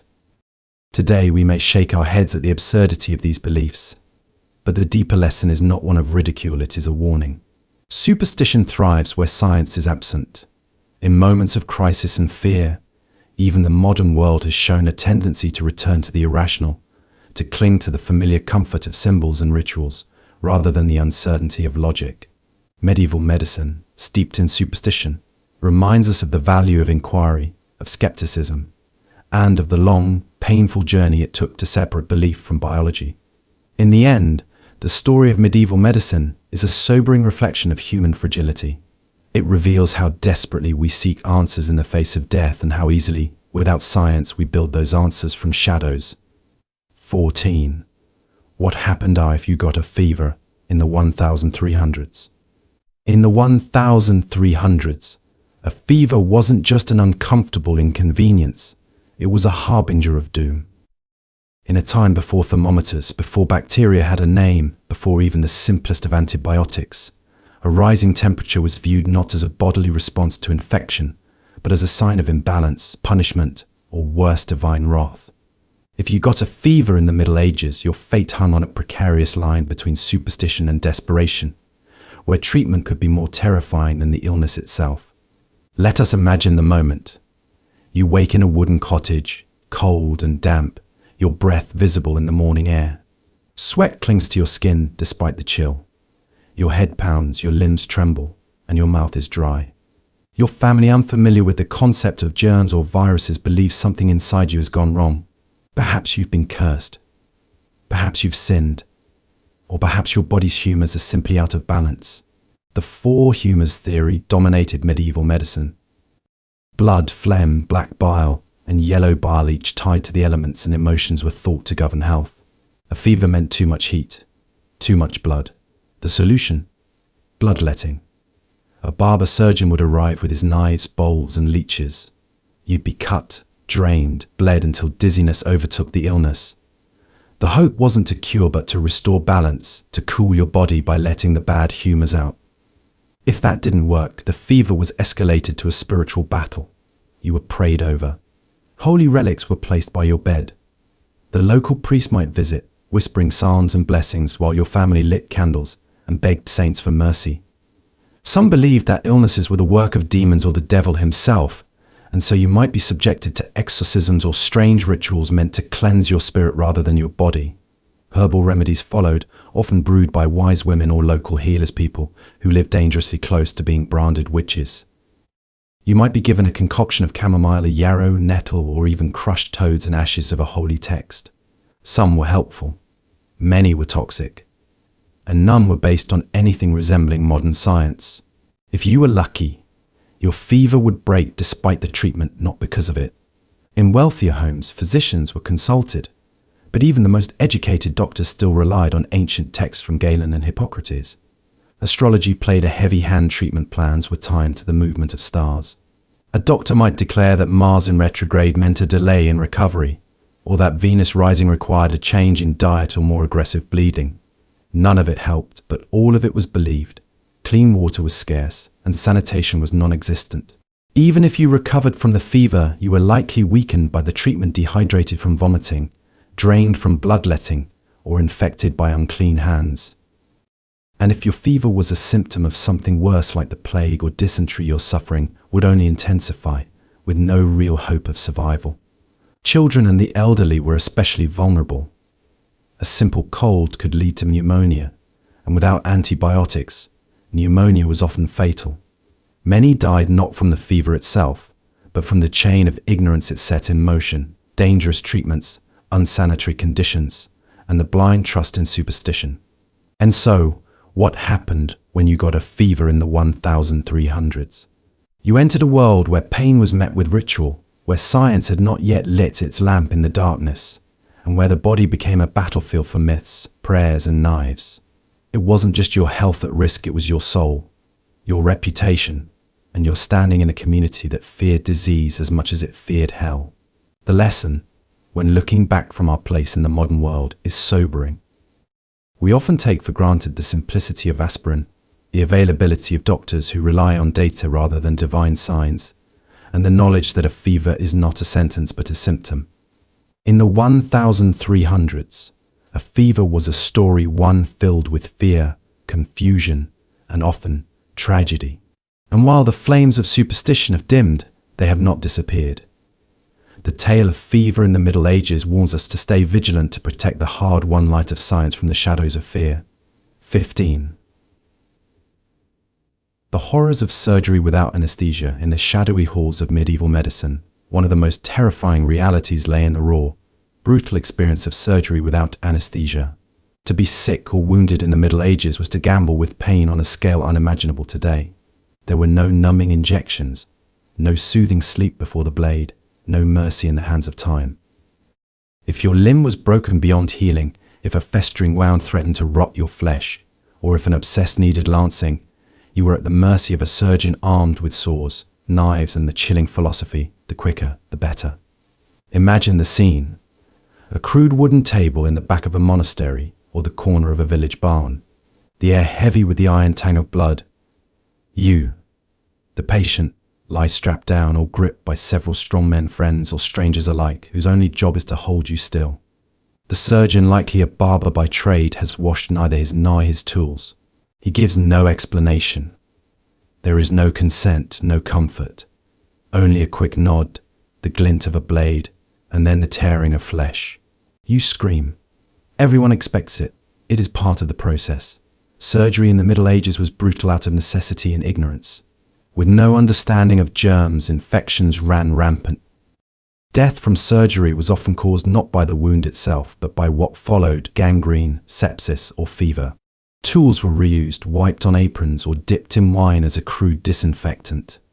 The only strategy for pain was speed and restraint. If the procedure was swift, the chance of shock or fainting gave a small window of hope. And if the patient passed out from agony, it was seen as a blessing. Amputations were among the most common procedures. Without modern knowledge of blood circulation or clotting, surgeons had to work fast to prevent the patient from bleeding out. Cauterization, pressing a red-hot iron to the open wound, was standard practice, not for healing, but for sealing the arteries. The smell of burning flesh filled the air, and if you survived the operation, you still faced infection, fever, or the risk of the wound turning black and sour within days. Brain surgeries, yes, they existed in the form of trepanation, drilling or cutting a hole into the skull to release evil spirits or relieve pressure. In some astonishing cases, patients survived, evidenced by healed skulls found in archaeological digs. But the suffering involved is beyond modern comprehension. And what of childbirth, tooth extractions, or treatment for infected boils? All done by hand with crude instruments and prayers. Midwives used their bare hands and instinct. Tooth pullers relied on brute force. Wounds were stitched without sterilization. There was no morphine, no ether, no escape. The horror of surgery without anesthesia teaches us more than just how far we've come. It reminds us that pain was once normalized, that suffering was accepted not because it was right, but because no one knew how to prevent it. The body was a battlefield, and medicine was more war than science. But there's also a strange admiration to be had for the courage of those who endured it. People who knew what awaited them, who had seen it done to others, and yet faced the blade to survive another day. They screamed, bled, thrashed, and sometimes lived. Their resilience paved the way for progress. Today, we walk into sterile operating rooms, are gently lulled into unconsciousness, and awaken whole, numbed, and safe. We owe this luxury not just to science, but to the nameless multitudes who endured surgery when it meant looking agony in the eye with no shield to hide behind. Let their stories not be forgotten. Let their pain remind us of the value of mercy, of comfort, of medicine grounded in knowledge rather than butchery. And let us never forget that behind every quiet operating room lies a history that once echoed with screams. 16. How medieval medicine killed more than it cured. In the vast tapestry of history, few chapters are as unsettling as the era of medieval medicine, a time when doctors, often more feared than the diseases themselves, wandered the fine line between healer and executioner. Though their intentions were often noble, their methods were crude, misguided, and tragically uninformed. In many cases, the very treatments meant to save lives ended up extinguishing them instead. The sad irony of the Middle Ages was that the greatest threat to a patient wasn't always the plague, infection, or injury, it was the cure. Imagine being a peasant in the 14th century. You come down with a fever, your joints ache, your skin burns hot to the touch. In desperation, your family summons the village doctor or perhaps the local barber surgeon, who also pulls teeth, shaves beards, and sometimes amputates limbs. He inspects you and frowns gravely. He believes your blood is unbalanced. According to the prevailing theory of the four humours, blood, phlegm, black bile, and yellow bile, your illness is the result of a bodily imbalance. The solution: bloodletting. With no understanding of bacteria, viruses, or internal medicine, the doctor's remedy is to drain you not just metaphorically but literally. He uses a knife, a sharp stone, or a leech to open your vein, letting your blood pour into a dirty bowl. He believes this will restore harmony to your body, but in truth, it weakens you. You grow faint, dizzy, and pale. The fever rages on. You can barely sit upright. And yet, he insists more blood must be taken. By the time the treatment ends, you are closer to death than you ever were at the start. This tragic pattern repeated across centuries. Treatments like purging, vomiting, forced sweating, or inserting foul-smelling substances into the nose were all common. If you had a cold, you might be prescribed a mixture of dried animal dung, crushed beetles, and wine. If you suffered from headaches, a doctor might drill a hole into your skull to let the evil vapors escape, a practice known as trepanation. If you had epilepsy, they might assume you were possessed and attempt to exorcise the demons with chants, beatings, or isolation. In almost every instance, the remedy was far worse than the disease. Even more horrifying was the treatment of women. Conditions like postpartum depression, hysteria, or even menopause were misunderstood and feared. Many women were labeled as witches or Maud women, subjected to cruel rituals or locked away in monasteries. Female patients were frequently denied real treatment or examined by men who viewed their bodies with suspicion, shame, or superstition. Infectious diseases, which we now know are caused by pathogens, were attributed to divine punishment, baji, mare, miasma, or moral failing. The Black Death killed tens of millions, and yet the responses ranged from religious flagellation to burning aromatic herbs in the streets. Doctors, clad in bird-like plague masks stuffed with spices, offered no real protection, neither to themselves nor their patients. The deeper tragedy lies in the faith people placed in these remedies. They believed in the healers. They followed their advice. They trusted that suffering would lead to salvation. And when their loved ones died, they blamed fate or God or even themselves, never suspecting that the cure was often the killer. But we cannot look back only with scorn. These early physicians, flawed as they were, laid the foundation for medical advancement. They recorded their failures. They observed patterns. They experimented, sometimes at great personal cost. It was a dark beginning, but a beginning nonetheless. What medieval medicine teaches us is the danger of ignorance cloaked in confidence. It shows how the absence of evidence-based science can lead to suffering on a massive scale. It also reminds us of the extraordinary progress we've made from draining blood to delivering antibiotics, from burning herbs to performing heart transplants. And perhaps most importantly, it offers a warning that without curiosity, humility, and rigorous inquiry, even our best intentions can harm. Medicine must always be grounded in understanding, not superstition, fear, or blind tradition, because history has shown us again and again that healing without knowledge can be deadly. 17. Healing or torture. The truth about ancient remedies in the shadowy corridors of medieval infirmaries, where candlelight flickered against stone walls and the scent of herbs mixed with the iron tang of blood. One question lingered over every bed. Was this healing? Or was it torture in disguise? To the modern eye, the remedies of the Middle Ages seem almost indistinguishable from cruelty. And yet, to those who lived through the plagues, fevers, and mysterious afflictions of that era, these treatments were often their only hope, desperate measures in a world without answers. Consider the case of a man suffering from what we would now call a bacterial infection. His leg is swollen, red, and hot to the touch. He groans in pain, feverish and barely conscious. In the absence of antibiotics or antiseptics, the medieval healer has few tools. His solution is to cut open the infected area with a crude blade, releasing the bad humors trapped inside.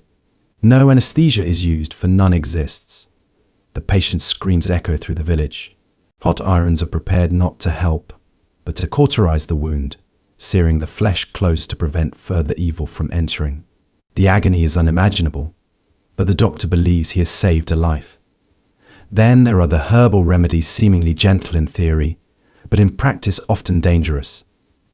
Plants were prescribed not based on pharmacological knowledge, but on the doctrine of signatures, the belief that God marked plants with signs of their uses. A yellow flower might be used to treat jaundice. A plant with heart-shaped leaves was thought to cure cardiac ailments. But some of these herbs were toxic in the wrong doses. Hemlock, belladonna, foxglove medicines, and poisons blurred into one. Patients might feel temporary relief only to die days later from internal failure, all while their loved ones chanted prayers for healing. The story grows darker with the treatment of mental illness. Depression, seizures, hallucinations, these were not seen as medical conditions but as signs of demonic pizzazz. Priests were summoned instead of physicians. The afflicted might be beaten, bled, starved, or exorcised. Women were particularly vulnerable, often accused of witchcraft when they showed signs of hysteria or trauma. Some were locked in monasteries. Others were burned. These were not just failures of medicine, they were failures of humanity, disguised as cures. And yet there were glimmers of light amidst the darkness. Some healers genuinely tried to understand the body. Monastic hospitals offered care, however limited. Arabic and Persian medical texts, far ahead of Europe in knowledge and technique, sometimes made their way westward and were slowly translated. There were physicians who studied anatomy through dissection illegally and in secret to better understand how to treat their patients. There were midwives with generations of wisdom passed down orally, who knew how to ease childbirth and treat wounds with salves of honey and vinegar. These were the unsung scientists of their time. But for most people, illness in the Middle Ages meant submitting to pain.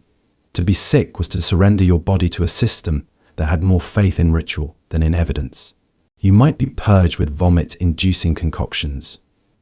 Your forehead might be branded with hot metal to drive out spirits. If you were lucky, you survived. If not, your death was chalked up to divine will. The truth about ancient remedies is not simply that they were barbaric, it's that they were born of ignorance trying to mimic wisdom. Healing and torture were often indistinguishable because the lines between them were not yet drawn. What we now call medicine was still finding its way in the dark, fumbling through centuries of trial and error, of misplaced trust and terrifying rituals. Looking back, we can appreciate how far we've come, but also how easily the line can blur again if science is forgotten, if tradition overtakes reason, or if desperation silences critical thought. The story of ancient remedies is a cautionary tale, that even the purest intention to heal can become torment without understanding. True healing requires knowledge and the courage to challenge the past in pursuit of something better. 18. Why medieval doctors avoided baths and soap in the medieval world, where plague loomed over cities and death seemed always just a breath away. One might assume that cleanliness would be a top priority for survival. And yet, in a perplexing twist of history, many doctors in the Middle Ages actively avoided something we now consider fundamental to health: bathing and soap. This wasn't due to laziness or a lack of resources, it was because they genuinely believed that washing too often was dangerous. The idea that water could harm the body was not only common, it was deeply ingrained in medical theory. To understand this curious aversion to cleanliness, one must first examine the dominant medical doctrine of the time, the theory of the four humours. Health, according to medieval physicians, depended on the balance of blood, phlegm, black bile, and yellow bile. Disease was thought to occur when these humours were out of alignment, often influenced by external forces like air, temperature, and most surprisingly water. It was widely believed that bathing opened the pores and made the body vulnerable to miasmas, or bad air, which could enter and corrupt the humours. Warm water, in particular, was seen as dangerous because it supposedly expanded the skin, creating a gateway for disease. Even public bathhouses, once a fixture of Roman life and a legacy throughout early medieval Europe, began to fall out of favour as this fear grew. Though people still frequented them in some regions, especially during the early Middle Ages, doctors increasingly warned against them. Soap was another victim of mistrust. The harsh soaps of the time, often made with lye and animal fat, were seen not as healthful but as abrasive. Many physicians recommended dry rubbing with cloth or the use of scented oils instead, which they believed protected the skin without the danger of water exposure. As the centuries wore on, especially after the Black Death of the 14th century, these fears intensified. The plague, killing tens of millions, reinforced the belief that invisible poisons in the air rather than bacteria or poor sanitation were the cause. Since bathing supposedly made the body more porous, the best protection, according to some medieval doctors, was to remain as dry and sealed as possible. Perfumes, amulets, and even wearing layers of clothes were thought to guard against illness better than water ever could. The result of these beliefs was tragic. While people avoided bathing, filth accumulated. Cities overflowed with waste. Vermin thrived. And ironically, the very diseases people tried to avoid crept into homes through contaminated water, poor hygiene, and the absence of basic cleanliness. Physicians, cloaked in long robes and beak masks filled with herbs, prescribed treatments rooted more in fear than in science. The notion that soap could prevent disease was still centuries away. And yet we must remember that medieval doctors were not malicious or ignorant by choice. They worked within the framework of what they knew or thought they knew. Without microscopes, germ theory, or sterile tools, they did their best to explain a chaotic world. Their avoidance of bathing was not a sign of stupidity, but a reflection of how deeply culture and belief shape our understanding of health. Looking back, their choices seem bizarre, but they also serve as a sobering reminder what we take as obvious as today may one day be viewed as misguided. Science advances not through certainty but through constant questioning.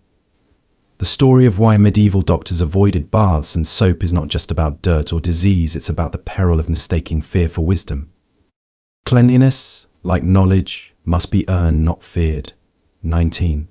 Diagnosing with urine, blood and star signs in the dim candlelit corners of medieval infirmaries, where herbs hung from rafters and the air reeked of sweat and incense. The process of diagnosis was as much an art of superstition as it was of observation. When a patient entered, coughing or feverish, they would not be met with stethoscopes or thermometers.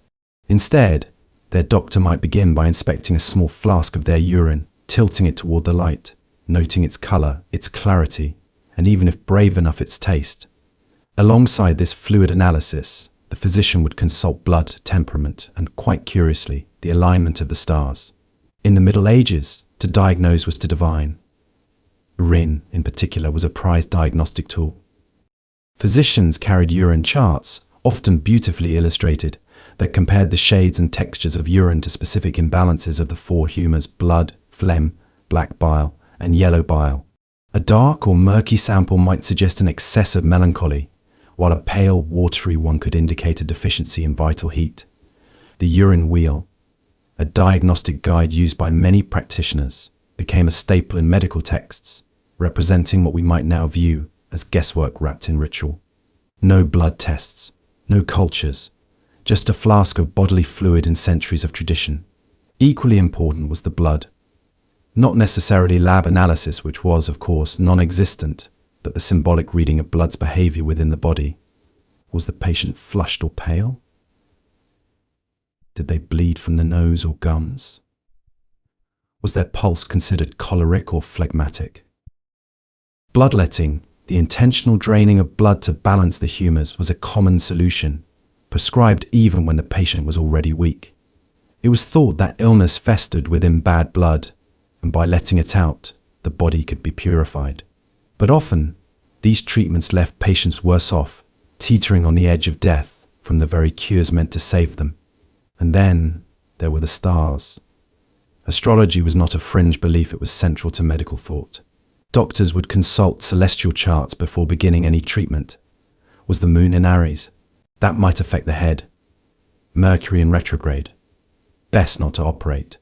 Each zodiac sign governed different parts of the body, and healing practices were believed to work better or worse depending on planetary alignment. Some medical schools even required astrology as part of their curriculum, making it as critical as anatomy. A patient's birthday, the phase of the moon, or the hour of symptom onset could radically alter their course of care. To modern minds, such diagnostic methods seem almost theatrical, perhaps even tragic. We know now that bacteria, viruses, and genetic disorders are behind most ailments. We have tools that peer into our blood at the molecular level, machines that scan our organs, and medicines designed for targeted repair. But medieval physicians had no such instruments. All they had was their training, their traditions, and a desperate desire to help in a world where death felt ever near. In that context, diagnosing with urine, blood, and star signs was not foolishness, it was the best they could offer. And yet, there is something hauntingly beautiful in their approach. They treated the body not as a machine, but as a reflection of nature, spirit, and cosmos. They believed that health was harmony between person and planet, between bile and blood, between the heavens and the humors. Their methods may not have cured many, but they wove together a worldview where sickness was never random, where even pain had purpose. In their story, we are reminded of the limits of knowledge and the human impulse to make meaning from mystery. Their medicine, though flawed, was a bridge between fear and faith, and in that, perhaps, not so different from our own. 20. Why medieval hospitals were a death sentence. In the heart of medieval towns, nestled between crumbling stone streets and cloisters echoing with prayer, stood the hospitals solemn, drafty buildings that were less a place of healing and more a grim waiting room for death. Unlike our modern understanding of a hospital as a sterile, life-saving institution, the medieval hospital was a strange hybrid of monastery, almshouse, and hospice. It was not a place where one went to be cured, it was a place where one went to die with dignity, surrounded by candles and whispered prayers. The moment someone stepped into a hospital in the Middle Ages, it was often understood that they were not coming back out. The very design of these hospitals reflected their spiritual, rather than medical mission. They were run primarily by religious orders, monks and nuns who believed that caring for the sick was a form of Christian charity. These caregivers were devout, compassionate, and often deeply selfless, but they had little to no medical training. The rooms were overcrowded, the air thick with the stench of open wounds, unwashed bodies, and rot. Beds, if there were any, were shared between patients. It was not uncommon for several sick people to be placed side by side, coughing into each other's faces, fevers mingling, infections spreading like wildfire. In such an environment, illness thrived. Sanitation was virtually non-existent. Clean water was a rare commodity, often reserved for the wealthy or for religious rituals. Chamber pots overflowed. Rats scurried across floors, bringing fleas and disease. The very idea of germs was unknown, and thus no one thought to isolate the contagious from the recovering. A man with a broken leg might be placed beside a plague victim. A woman in labor might find herself next to a man dying of dysentery. The hospital became a microcosm of death, an incubator for suffering. And yet, despite all this, people still went to hospitals not for medical treatment, but for spiritual comfort. Healing was left to God. The goal was not survival, but salvation. Patients were given last rites, confessions were heard, and prayers were murmured over their trembling bodies. Candles flickered day and night, not as symbols of hope for recovery, but as tributes to those already passing. The act of caring, of bearing witness to another's suffering, was seen as redemptive, even if the care itself hastened death. Physicians, when involved, brought little in the way of effective intervention. Bleeding, purging, and dosing with bizarre mixtures of herbs and animal products were common. But more often than not, doctors treated wealthier patients in private homes. The hospital was for the poor, the orphaned, and the dying. In many ways, these institutions functioned more like modern hospices or shelters. Charity, not cure, was their core. The irony is stark. The very places designed to harbor the ill became breeding grounds for further affliction. Outbreaks of disease swept through hospital walls. Patients who arrived with minor ailments might contract something far worse inside. Some chroniclers wrote of hospitals where more people died than recovered, where death was not an exception but an expectation. The hospital, in effect, was a final destination, a place to prepare for the soul's journey beyond. But to judge medieval hospitals solely by their failures is to misunderstand the world they inhabited. These institutions were born of compassion in an age of limited knowledge. They were sanctuaries in times of plague, famine, and war. In their quiet chapels, surrounded by flickering candlelight and the scent of incense, there was dignity in death. There was kindness in holding a hand, even when no cure could be offered. Today, we walk into hospitals expecting miracles, antibiotics, surgeries, recoveries. In the Middle Ages, to enter one was to surrender, to place your fate in the hands of monks, saints, and the divine. They may not have healed many, but they bore witness to suffering when the rest of the world turned away. And in a way, that too was a form of medicine, the medicine of mercy in an unforgiving age. 21. The bizarre beliefs that drove ancient medicine. In the dusty manuscripts of medieval monasteries and the smoky halls of early universities, medicine was less a science and more a strange dance between philosophy, religion, astrology, and folklore. The men who called themselves doctors in the Middle Ages often did so with great conviction, but behind their confidence lay a patchwork of bizarre beliefs that formed the foundation of ancient medicine. At the heart of this tangled worldview was the concept of the four humours, a theory inherited from the Greeks, particularly Hippocrates and Galen. According to this belief, the human body was governed by four fluids: blood, phlegm, yellow bile, and black bile. Health meant these fluids were balanced, sickness meant they were not. But instead of looking inside the body to fix it, medieval doctors looked outward to the stars, the seasons, and even to sins. Imagine falling ill with a fever in the 13th century. You would not be told that your body was fighting an infection, or that rest and hydration might help. Instead, a physician might inform you that your blood was overheated due to an imbalance in your humours, perhaps too much yellow bile, associated with fire and summer. The solution? Bloodletting, of course. Or maybe a purgative made from crushed beetles and herbs. And if your illness didn't improve, well, perhaps you were born under an unfortunate alignment of stars. Astrology was not a fringe interest in medieval medicine. It was considered essential. Doctors often carried astrological charts and consulted them before performing any treatment. The moon's position might dictate whether a vein should be opened or a salve applied. Illness, in this view, could come from the heavens, not just the body.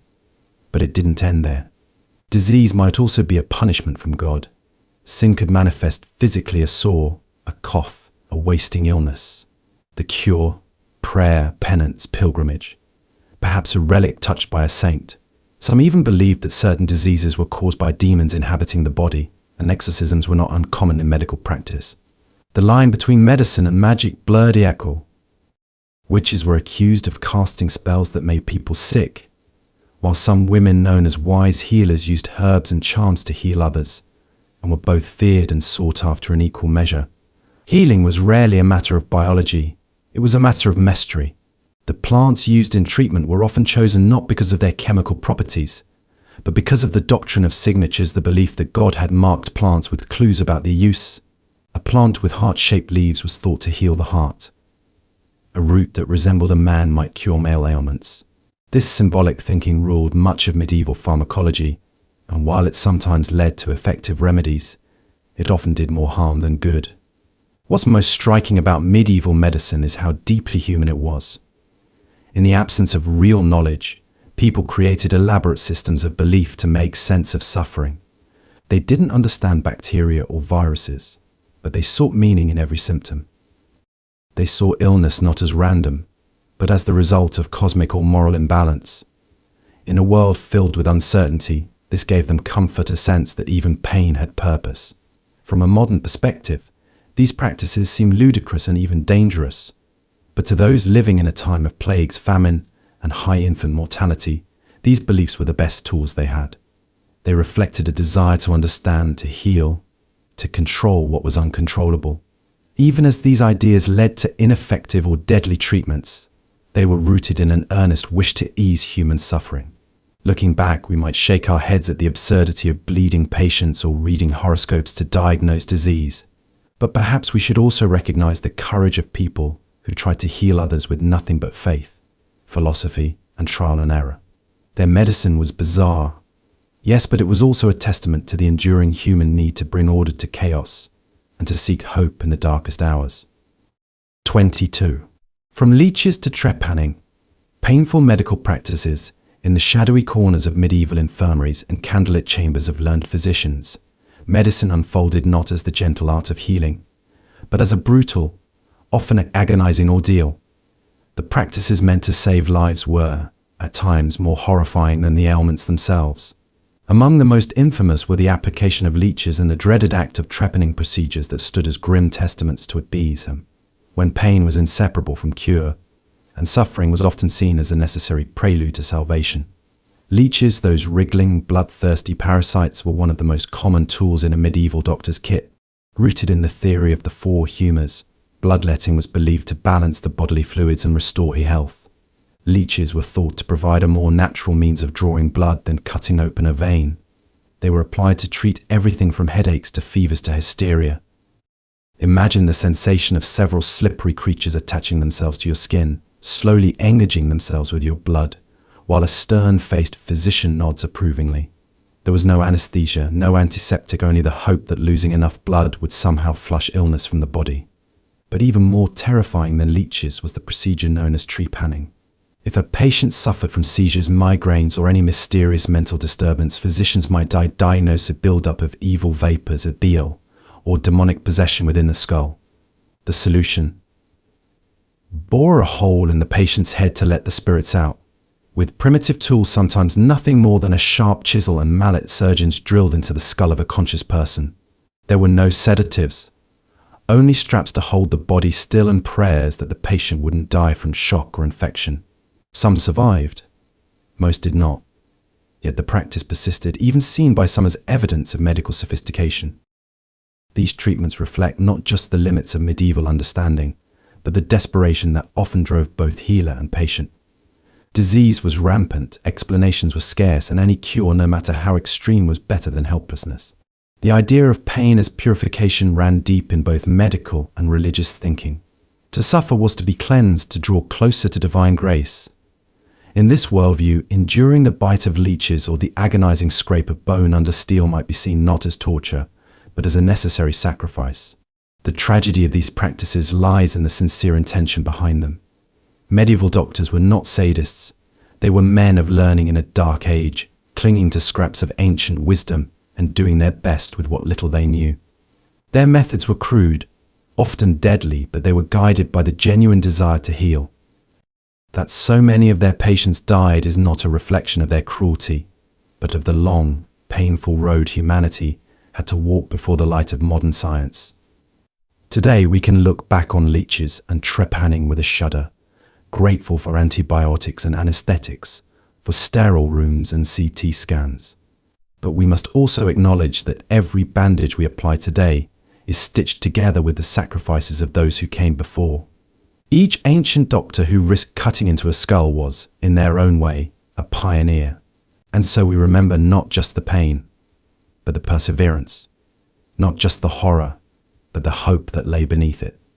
For in the groan of the trepanned, in the crimson trails of leeches, there echoed the earliest cries of a species learning to heal. 23. Why medieval plague doctors weren't real doctors. In the haze of black smoke and the stench of decaying bodies, figures in bird-like masks glided through plague-ridden streets of medieval Europe.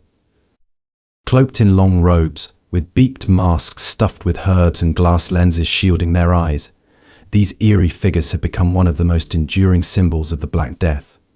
But despite their frightening appearance and association with medicine, medieval plague doctors were not real doctors in any modern or even medieval academic sense.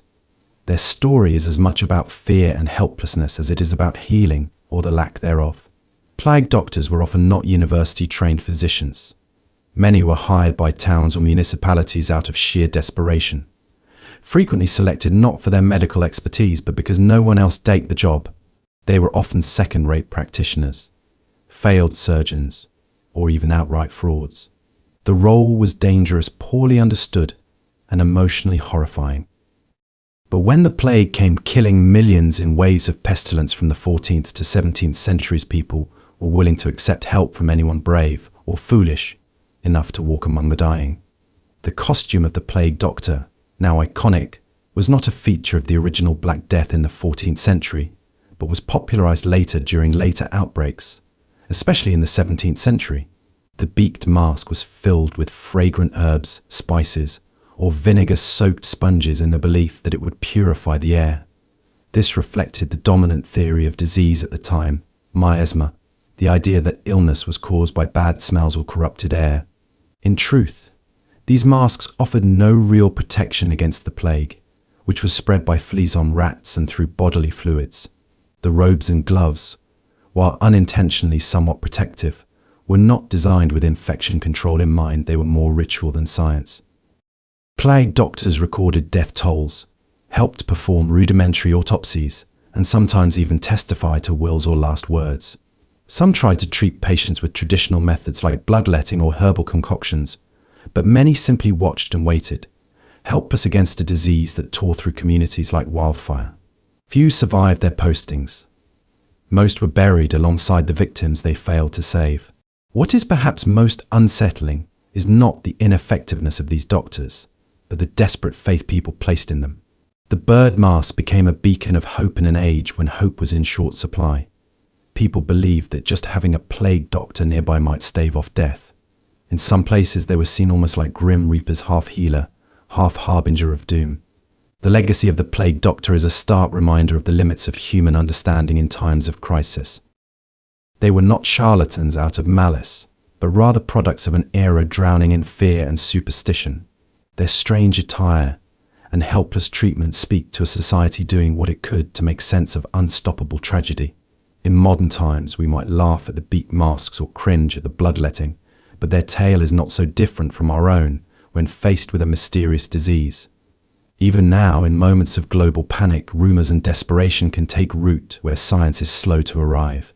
We invent rituals, cling to symbols, and search for meaning in chaos. So while plague doctors weren't real doctors by today's standards, they were real symbols of humanity's vulnerability.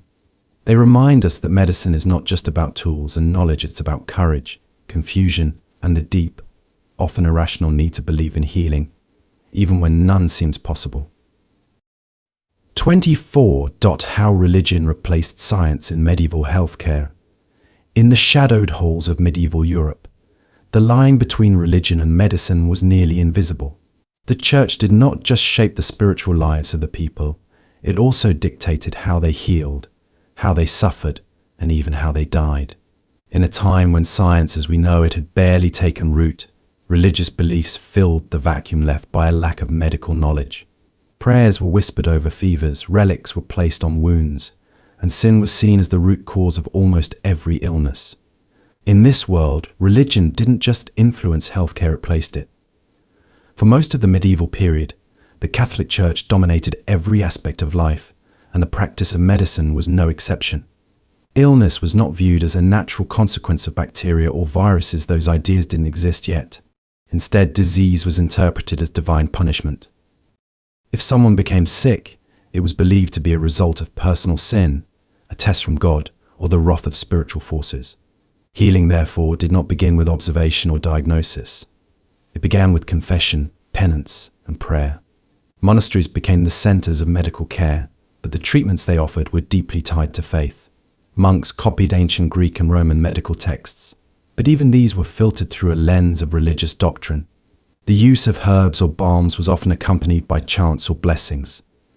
Pilgrimages to holy shrines were common prescriptions. The sick would travel long distances to touch the bones of saints, believing the divine presence in these relics could heal them. And while there are documented cases of recovery, many more were left disappointed or died on the journey. Doctors themselves were often seen as secondary to priests. Medical care was a spiritual affair, and the body was less important than the soul. Surgery was rare and dangerous, and only the most desperate turned to it. Instead, people looked to the heavens. Astrological charts were consulted before treatments. The position of the stars was thought to determine the balance of humors in the body. And if all else failed, patients were urged to accept their suffering as God's will, a purifying fire for the sins of the soul. This merging of religion and health created a paradox. On one hand, it offered comfort. Illness was not random, it had meaning. There was a purpose to suffering, and the church provided a path to salvation even in the face of death. But on the other hand, it meant real medical progress was stifled. Any theory that contradicted church teachings was viewed with suspicion, or even punished as heresy. Scientific curiosity was suppressed under the weight of religious dogma. One tragic example is the fate of female healers and midwives. Many of these women had deep knowledge of herbal medicine and practical healing techniques, passed down through generations. But the church often labeled them as witches, accusing them of consorting with the devil. Inquisitions and witch trials erased centuries of folk medicine not because it was ineffective, but because it threatened the religious monopoly on healing. The replacement of science with religion in medieval healthcare is a cautionary tale. It reveals how fear, authority, and belief can shape the very way we understand our own bodies. In times of uncertainty, people naturally turn to what gives them meaning. And while faith can provide hope, it becomes dangerous when it silences reason. Today, modern medicine stands on the shoulders of both faith and science. We understand now that disease is caused by pathogens, not punishment.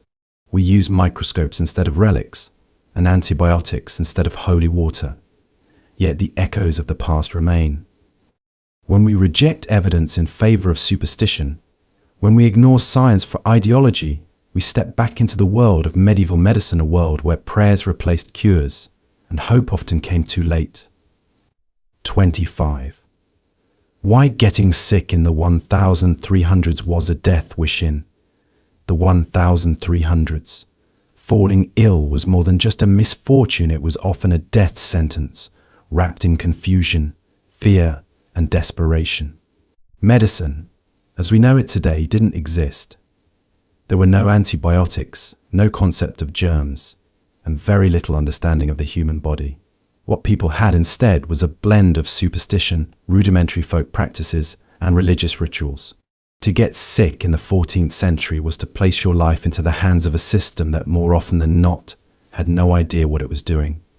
Imagine waking up one morning in a small European village, your body aching, your skin hot with fever. The first conclusion your family might reach wasn't that you caught a cold or the flu, it might be that you were being punished by God. Sin was a common explanation for disease, and the road to healing often started not with medicine but with confession. Priests would be called before physicians, and spiritual purification would begin, even as your body continued to deteriorate. If you were lucky or unlucky enough to be seen by a physician, you'd likely undergo one of the many misguided treatments of the era. Bloodletting was popular, based on the ancient theory of the four humors: blood, phlegm, black bile, and yellow bile. Too much of one, they believed, caused illness. So leeches might be placed on your skin, or a vein would be opened to balance your fluids. In reality, you were just getting weaker. Hospitals, if they existed in your town, were not safe havens. They were often run by religious orders, focused more on saving the soul than the body. Hygiene was poor. Beds were shared. Tools were unclean between patients. And there were no isolation protocols for contagious diseases, so lying in a hospital might actually expose you to worse illnesses than the one you came in with. Recovery rates were low, and death was common. Plague outbreaks made this dire situation even worse. The Black Death swept across Europe starting in 1347 and wiped out roughly a third of the population. Once infected, people developed buboes, large swellings, high fevers, and rapidly progressing symptoms. Doctors had no effective treatments, often resorting to burning herbs, using protective charms, or fleeing the cities altogether. The terror of sickness became woven into the fabric of everyday life. Getting sick didn't just mean personal suffering, it meant social isolation, the risk of being abandoned by family, and almost certain death. Worse still was the targeting of scapegoats. During plague years, entire communities of Jews were massacred, accused of poisoning wells and spreading disease. Illness bred paranoia and cruelty. Rather than seeking to understand the nature of disease, society turned inward, afraid and violent. The deeper tragedy was that many of the tools necessary for medical progress were already beginning to appear. Arabic medical texts contained more advanced theories and practices. Some scholars were beginning to dissect bodies in secret. But the power of tradition, the dominance of the church, and the absence of scientific method kept true innovation from taking root. Getting sick in the 1300s was a gamble against fate, a slow descent into helplessness, where knowledge failed and belief filled the void. It was a time when the body was misunderstood, and the sick were often left to die not from the severity of their illness, but from the ineptitude of the system meant to heal them. The story of medicine in the Middle Ages serves as a dark mirror to our own time. It reminds us how far we've come and how far we could fall again if reason is abandoned for myth. When fear replaces understanding, when institutions resist progress, and when society punishes the weak instead of healing them, we revisit the bleak world where a simple cough could be your final breath, and a fever marked your farewell. The medieval mindset, illness as punishment from God in medieval Europe.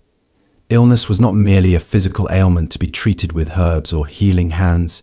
It was often regarded as a divine punishment, a visible sign of an invisible sin. The dominant worldview was deeply entwined with religious doctrine, and the church's influence reached into every corner of life, including how people perceived their bodies and the afflictions that attacked them. Sickness in this context was spiritual as much as it was biological. If you fell ill, the first question you or others might ask was not "what did I catch?" but "what did I do wrong?" This belief stemmed from centuries of theological teaching that framed human suffering as a consequence of original sin and personal misdeeds. Disease was viewed as God's method of correcting or punishing immoral behavior. The bubonic plague, leprosy, fevers, and even childbirth complications were often interpreted through the lens of biology but through divine judgment. A man struck down with paralysis might be considered guilty of pride. A woman suffering constant illness might be viewed as harboring impure thoughts. And rather than sympathy, the sick could be met with judgment, suspicion, or social exile. Medical care, when sought, was often spiritual. Pilgrimages to holy sites were more common than visits to physicians. People traveled great distances to touch the relics of saints, bathe in sacred springs, or pray in cathedrals believed to possess miraculous healing powers. Monasteries housed many of the era's hospitals, but these were as much places of penance and prayer as of care. The monks might tend your wounds, yes, but they would also urge you to repent, confess, and accept your suffering as part of God's divine plan. This mindset deeply influenced how illnesses were treated or not treated. Physicians operated under the shadow of theology, often prescribing fasting, prayer, and moral correction rather than medicines. Physical symptoms were seen as messages from God, and to ignore them or treat them merely with earthly remedies was, in some cases, viewed as defiance of divine will. This stunted the growth of medical science. Dissection was discouraged. Experimentation was frowned upon. The study of disease remained trapped in superstition, and even basic hygiene was undervalued because filth and suffering were sometimes seen as spiritual virtues. The Black Death brought this worldview into sharp focus. As the plague swept through Europe in the 14th century, killing millions, people didn't look to science for answers, they turned to the heavens. Flagellants roamed towns, whipping themselves to atone for society's sins, believing that only mass repentance could stop the wrath of God. Entire populations were consumed with guilt and fear. Even those who tried to heal were influenced by this belief. Doctors wore bird-like masks not just to filter air, but sometimes as symbolic protection against the spiritual rot they thought surrounded the ill. But this religious framing of illness did not comfort everyone. For the poor and the outcast, it created unbearable suffering. If sickness was punishment, then poverty became evidence of sin. The mentally ill were thought to be possessed by demons. The leprous were forced to wear bells and live in isolation. The notion that health was a reward for holiness led to cruelty disguised as piety, where the weak were abandoned and the dying were shamed. Reflecting on this history is not just an academic exercise, it's a moral lesson. The medieval mindset teaches us how dangerous it is to conflate health with morality. When we view illness as a reflection of character, we abandon compassion and replace it with condemnation. We stop seeking knowledge and instead hide behind dogma. And worst of all, we allow entire groups of people to suffer without help, believing that their pain is somehow deserved. The story of medieval medicine is, at its core, a story about belief. It shows us how deeply our ideas shape the way we treat others and ourselves. Today, we understand viruses, bacteria, and mental health in ways that medieval people could not have imagined. But even now, remnants of that old thinking linger. There are still those who view disease as a sign of moral failing, who stigmatize the sick, or who resist science in favor of ideology. The lesson from the past is clear. Illness is not a punishment, and healing requires knowledge, compassion, and the courage to challenge the ideas that keep us in the dark. 27. Could you survive medieval medical treatment? Imagine waking up in a small, damp wooden cottage in the year 1348. You're feverish, your skin feels like it's on fire, and your joints ache so badly you can't move. You're clearly sick, but calling for a doctor in the medieval world is a gamble because medicine, as it existed back then, could kill you just as easily as it might help you. In fact, if you were lucky, your illness would simply run its course. But if the doctor arrived, your real troubles might only just begin. Let's say your village healer, a man in heavy robes who smells of smoke and herbs, comes to examine you. He doesn't ask about symptoms in any modern sense. Instead, he examines your urine in a glass vial, compares its color to a chart, and then declares your humors are out of balance. According to Galenic theory, illness arises when the four bodily fluids blood, phlegm, black bile, and yellow bile are misaligned. His solution: bloodletting. You're laid on a rough wooden table, and the doctor produces a sharp, unsterilized blade. He slashes a vein in your arm and lets the blood drain into a bowl, sometimes until you faint from weakness. If you're lucky, the bleeding stops. If you're not, infection sets in or you bleed too much. Alternatively, he might choose to place leeches on your skin to suck the illness from your body. These creatures are reused from one patient to another, carrying infections and disease, but that was simply not understood and not. If your condition worsens, you might be treated with a poultice made from mashed onions, wine, and goat dung, or have a piece of bread applied to. Should your illness involve swelling of the head, trepanning might be recommended, drilling a hole in your skull to release evil spirits or trapped humors. Without anesthesia, without antiseptic. You would scream until you passed out if you didn't die of blood loss or infection first. And all of this assumes you are being treated by someone with some education. In rural areas, you are more likely to be helped by a midwife, herbalist, or even a local wise woman who may rely on charms, astrology, or religious rituals rather than any physical treatment. She might tie a holy relic around your neck or have you sleep with a prayer under your pillow. If nothing worked, the community might decide you're cursed or worse. A witch in your illness becomes a moral threat to those around you. The horror doesn't end with physical treatment. Medieval hospitals were places to die, not places to heal. Crowded, unsanitary, and filled with the cries of the dying, they were run more like monasteries than medical centers. Patients lay in their own filth, infections ran rampant, and understanding of contagion was virtually non-existent. Sometimes being sent to a hospital was the final step before death. Your family would pray for your soul, rather than hope for your recovery. And what about pain? There was no concept of anesthesia. If surgery was required, amputation for gangrene, or removal of a diseased eye was done with brute strength and crude tools. You were held down by others. You might be given a piece of leather to bite. Screaming was expected. Dying from shock was common. Reflecting on this, we come to a sobering question. Could you survive medieval medical treatment? Physically, maybe. But only if your illness was mild or if your immune system was unusually strong. The greater threat wasn't just the disease, it was the treatment itself. In a time when science was shackled by superstition and care was guided more by tradition than evidence, survival depended on chance as much as anything else. The deeper lesson lies not just in the horrors of the past, but in the power of progress. We often take modern medicine for granted: antibiotics, anesthesia, hygiene, diagnostics, but these are recent miracles in the grand timeline of human history. What we learn from medieval medicine is not just how far we've come, but how easily the wrong ideas, when left unchallenged, can become deadly dogmas. So while the medieval world offers many fascinating stories, this one stands out as a grim reminder. Survival wasn't just about avoiding disease, it was about surviving the cure. 28. Why medieval doctors didn't believe in germs. In the dimly lit chamber of a 14th century noble's manor, a man lay dying. His skin was blotched with fever, his breath shallow, and his family stood helplessly at his side. A physician, robed in layers of dark wool and carrying a staff that marked his status, stood nearby, thoughtfully observing a vial of the patient's urine held up against the window light. He furrowed his brow, not because he suspected any microscopic invader, but because the color seemed to suggest an imbalance of humors, perhaps too much yellow bile, or not enough phlegm.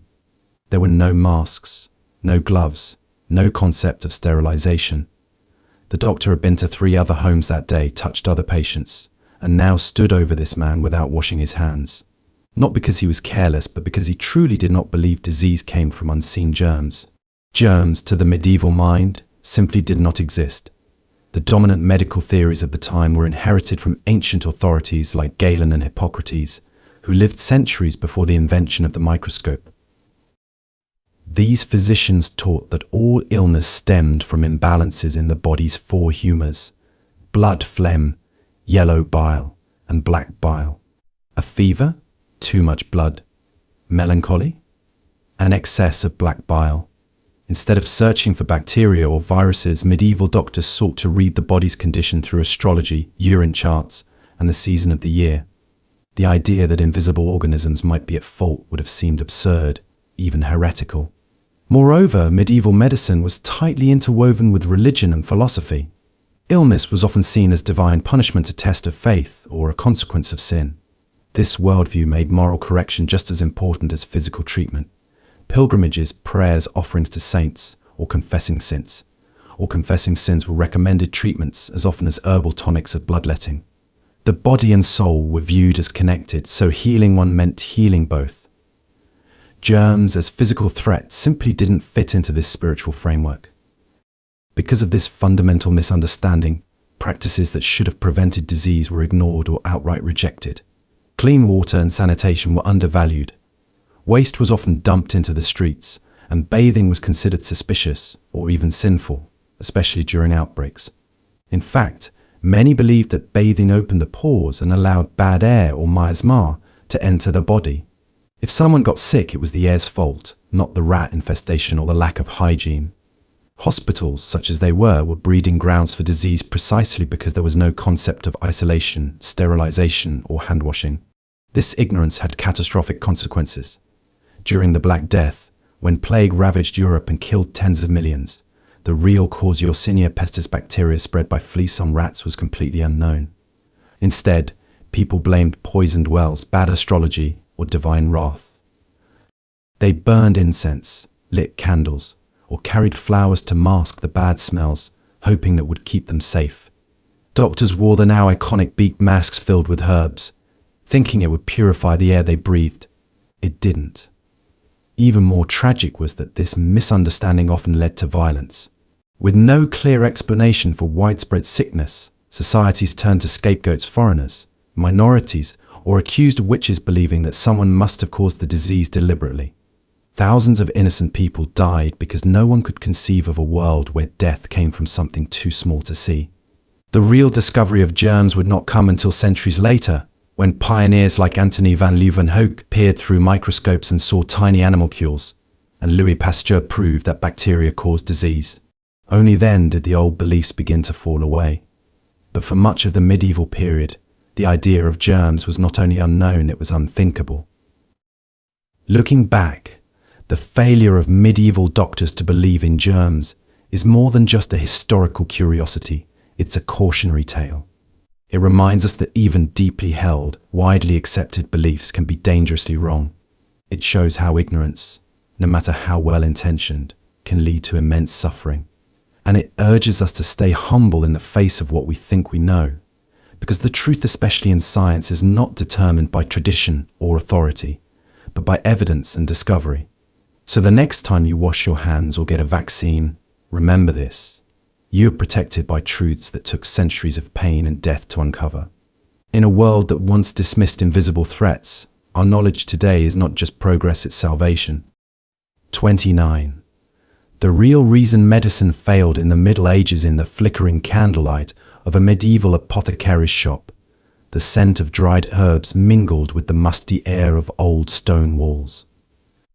Glass vials lined the wooden shelves, filled with powders of unknown origin and liquids steeped in superstition. A young woman, pale and feverish, sat on a bench while the physician mixed a concoction of wormwood, wine, and crushed beetles. Her family had walked for miles to bring her here, desperate for a cure. But what they didn't realize, what no one truly understood, was that medicine in the Middle Ages was doomed not by lack of compassion, but by a far more insidious enemy: ignorance, institutional stagnation, and an unwillingness to question tradition.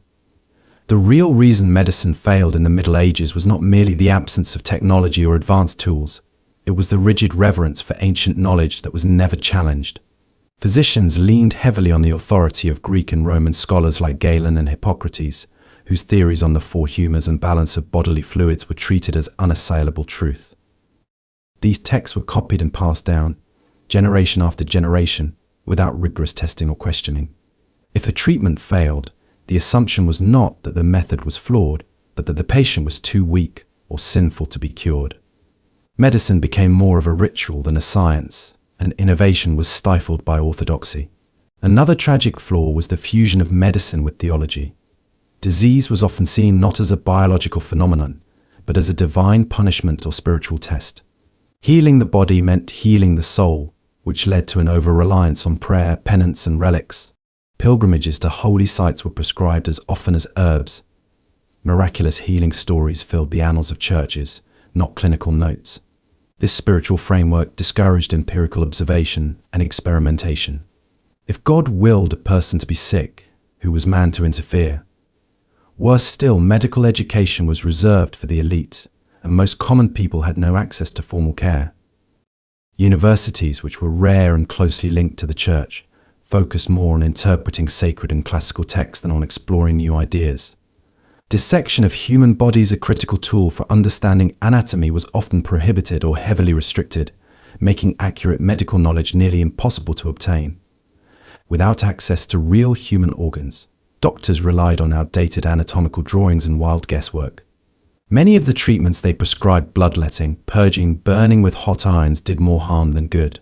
Compounding these problems was a widespread belief in superstition and folk medicine. Amulets, charms, and incantations were commonly used. Illnesses were blamed on witches, demons, or cursed objects. Astrology dictated when surgeries could be performed or when herbs should be picked. In such an environment, where logic and observation was secondary to magical thinking, meaningful progress was nearly impossible. The result was devastating. Life expectancy was low, infant mortality was high, and pandemics like the Black Death wiped out vast portions of the population. Doctors were often powerless or even dangerous. In some cases, it would have been safer to avoid treatment altogether. Hospitals, when they existed, served more as places for spiritual preparation before death than for recovery.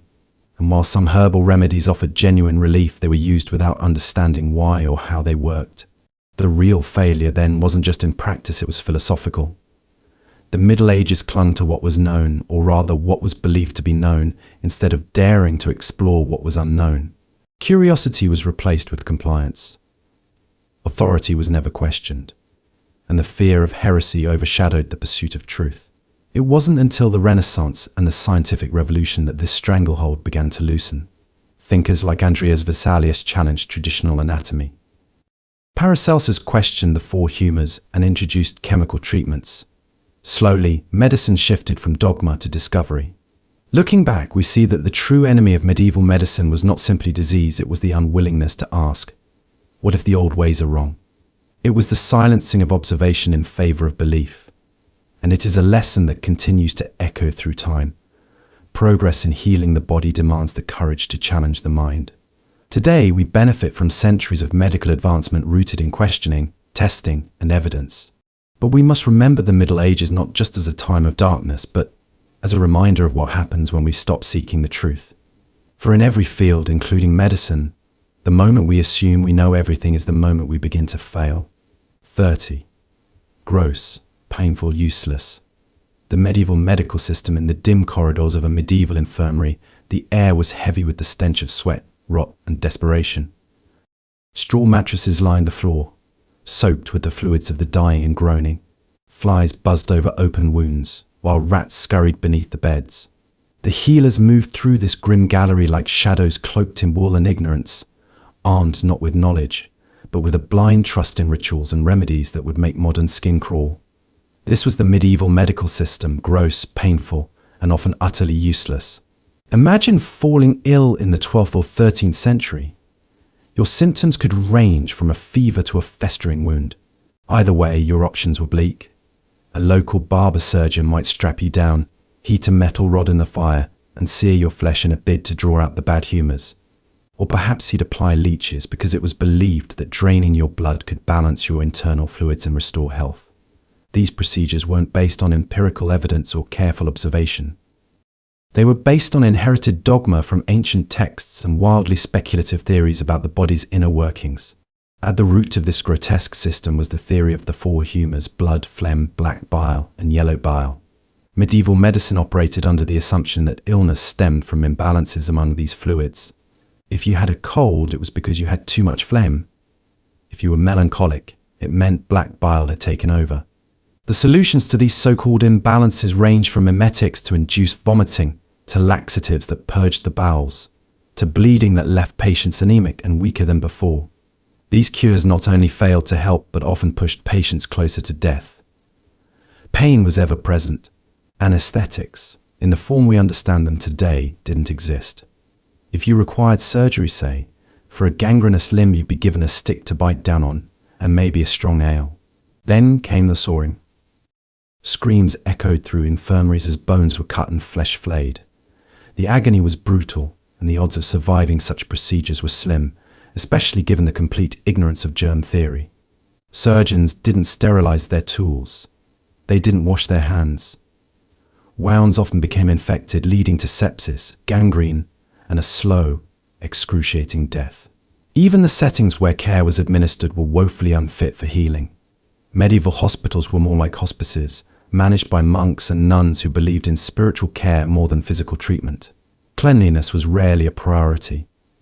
There were no antibiotics, no antiseptics, and no understanding of hygiene. Patients were often grouped together regardless of their conditions, which allowed diseases to spread like wildfire. The sick lay among the dead, and death was considered a natural, even noble, conclusion to suffering. The emotional toll on the sick was just as severe as the physical pain. Falling ill in medieval times often meant isolation, shame, or worse. Some diseases, like leprosy, were seen as signs of moral corruption or divine punishment. The afflicted were banished from towns, forced to wear bells around their necks, and condemned to live in leper colonies where treatment was non-existent. Mental illnesses were interpreted as signs of demonic possession, and the treatment often involved exorcisms or confinement, not compassion or medical care. Reflecting on this brutal era of medicine, one can't help but marvel at the human capacity to endure. Yet, one must also question how such a system persisted for so long. Part of the answer lies in the absence of scientific inquiry and the overwhelming influence of religious doctrine. Medical knowledge was not advanced through observation or experimentation, but preserved through repetition and blind adherence to tradition. To question Galen or Hippocrates was considered heresy, even when their theories were outdated and plainly ineffective. The lesson to take from this nightmarish system is clear. Without curiosity, without the courage to question, medicine stagnates. Without compassion and the prioritization of patient experience, treatment becomes torture. And without an understanding of the human body grounded in evidence, healthcare devolves into a dangerous theater of superstition and suffering. Today's medical advancements, from antiseptic surgery to precision diagnostics, are built on centuries of trial, error, and the eventual rejection of medieval ignorance. But we must never forget how far we've come or how low we once were. The medieval medical system, with all its bloodletting, burning, and bile, serves as a grim reminder of the cost of complacency and the critical need for constant inquiry in the field of healing. For while those long-dead physicians may have meant well, their methods were more punishment than cure, and history must remember their failures so that we never repeat them. 31. Why amputation was the go-to gear in the dim light of a medieval infirmary. A man groaned in agony, his legs swollen and blackened, the unmistakable stench of rot lingering in the air. The diagnosis, if it could be called that, was grim gangrene, and the prescribed remedy, swift and horrifying, was amputation. There would be no anesthesia, no sterile tools, no second opinion. Just a saw, a strong arm, a few assistants to hold the screaming patient down, and perhaps a prayer murmured over the cries of impending agony. This was not an extraordinary scene, it was routine. In the absence of true medical understanding, amputation became the go-to cure for anything that looked remotely severe, infected, or beyond comprehension. The reasons for this brutal solution were many. First and foremost, medieval doctors had no concept of bacteria or infection. Germ theory wouldn't arrive until the 19th century. Instead, infections were seen as bad humors or punishments from God, and once flesh began to fester, doctors often believed it was better to cut off the offending limb than let the corruption spread to the rest of the body. This idea was not entirely misguided. Gangrene and sepsis are indeed life-threatening, but the method of treatment was crude, often fatal, and performed with little to no understanding of the body's anatomy or how to control bleeding. The tools of the trade were bone saws, knives, and iron clamps. If a limb had to come off, the surgeon would mark the area, perhaps offer the patient a gulp of wine or bite of leather, and begin sawing through skin, muscle, and bone as quickly as possible. Speed was considered a virtue, less time for the patient to thrash, scream, or bleed to death. A good surgeon could remove a leg in under 2 minutes. But even if the surgery succeeded in its narrow goal of removing the diseased limb, the aftermath was rarely better. Infection often set in due to unsterilized instruments, and many patients died not from the illness but from the very procedure intended to save them. The pain was unimaginable. There were no morphine drips or sedatives, only crude herbal concoctions with questionable effects. Some patients lost consciousness from the shock, others went mad. Blood loss was another grim risk, and cauterization, burning the wound to stop the bleeding, was common, adding another layer of torment to the already savage ordeal. Those who survived often did so with mutilated bodies, lingering pain, and a psychological trauma that had no name or treatment in that era. Amputation was also seen as a military necessity. Battlefield wounds, especially from swords, arrows, or blunt trauma, often led to crushed bones and infected lacerations. In the absence of reconstructive techniques or antibiotics, cutting off the limb was seen as the only hope of preventing death. Surgeons who followed armies were trained more in butchery than medicine, and many came from backgrounds as barbers or blacksmiths, skilled with blades but not with healing. Their priority was not to save the limb, but to save the body, however crudely. Perhaps most chilling of all was the fact that amputation was sometimes used as a deterrent or punishment, blurring the line between medical treatment and judicial cruelty. Thieves might have hands cut off, soldiers deserting might lose a foot, and these practices were sanctioned by both secular and religious authorities. In such a context, amputation ceased to be solely a medical procedure. It became a tool of fear, control, and even morality. What can we learn from this grim chapter of medical history? First, that desperation often leads to drastic measures. In a world without antibiotics, imaging, or even clean water, amputation seemed like a necessary evil.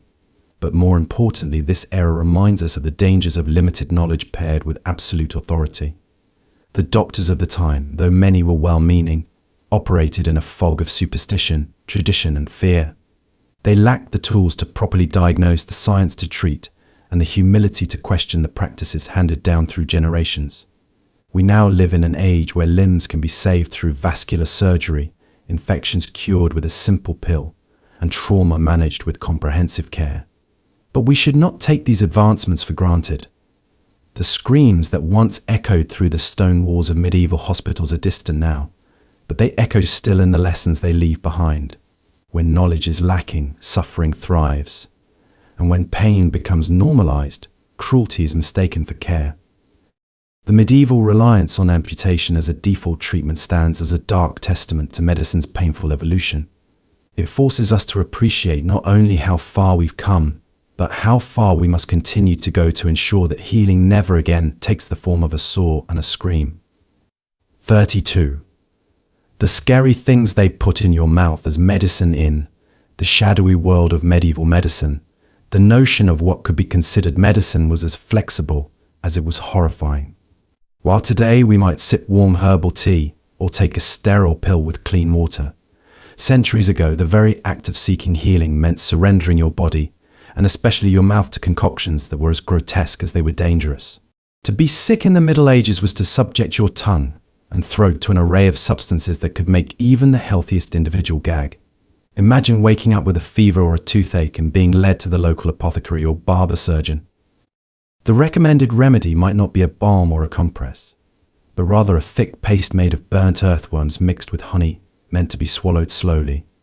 Worms, after all, were thought to possess grounding properties, and honey was a popular base sweet enough to disguise the taste, though not nearly enough.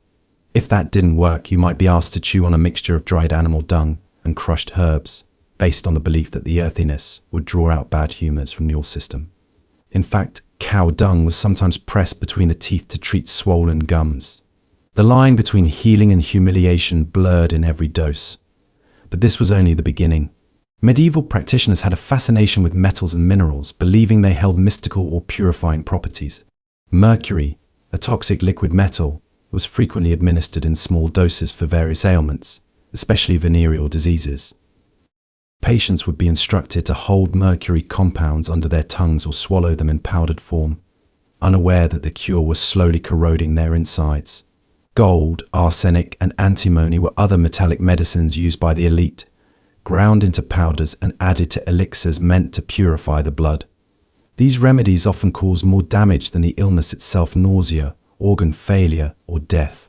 Another favorite was a concoction called teriac, a blend of more than 60 ingredients including opium, cinnamon, dried vipers, and bits of coral.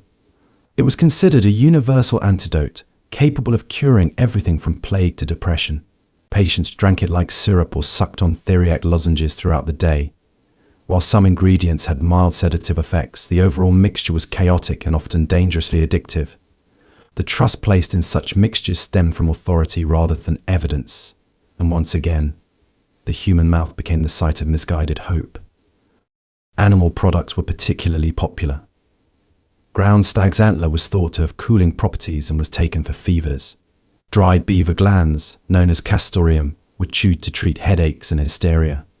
In more extreme cases, powdered mummy, yes, actual ground-up remains of embalmed bodies looted from Egyptian tombs, was consumed as a supposed source of vitality. These substances, believed to contain mystical life forces, were sold at high prices and taken with religious reverence. It was not uncommon for a nobleman to swallow a mixture of dried rose petals, cloves, and powdered skull fragments in hopes of warding off disease or abating off disease. The teeth, tongue, and throat-sensitive, vulnerable parts of the human body became battlegrounds in the struggle between superstition and survival. With no understanding of microbiology or chemical toxicity, medieval medicine relied on visual and symbolic logic. If something looked healthy or came from a powerful animal, it was assumed to be healing. If it was rare or exotic, it was assumed to be effective. If it tasted awful, even better, surely it must be working. But beyond the bizarre recipes and revolting textures lies a deeper truth about the medieval mindset. Illness was terrifying and unpredictable. In the absence of science, people turned to whatever seemed to offer hope, no matter how strange. And because the mouth was the main gateway into the body, it became the primary channel for these desperate interventions. What you put in your mouth was not just medicine, it was a leap of faith, a sacrifice, a submission to tradition cloaked in ritual. Looking back, these treatments seem grotesque, even laughable. But to those who lived through the uncertainty of plagues, fevers, and daily suffering, they were better than doing nothing. Today we have sanitized tablets and carefully dosed syrups, born from centuries of trial, error, and scientific rigor.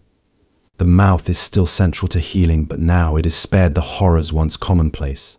The story of what went into people's mouths in medieval times is not just a tale of bad medicine. It's a window into human fear, creativity, and resilience.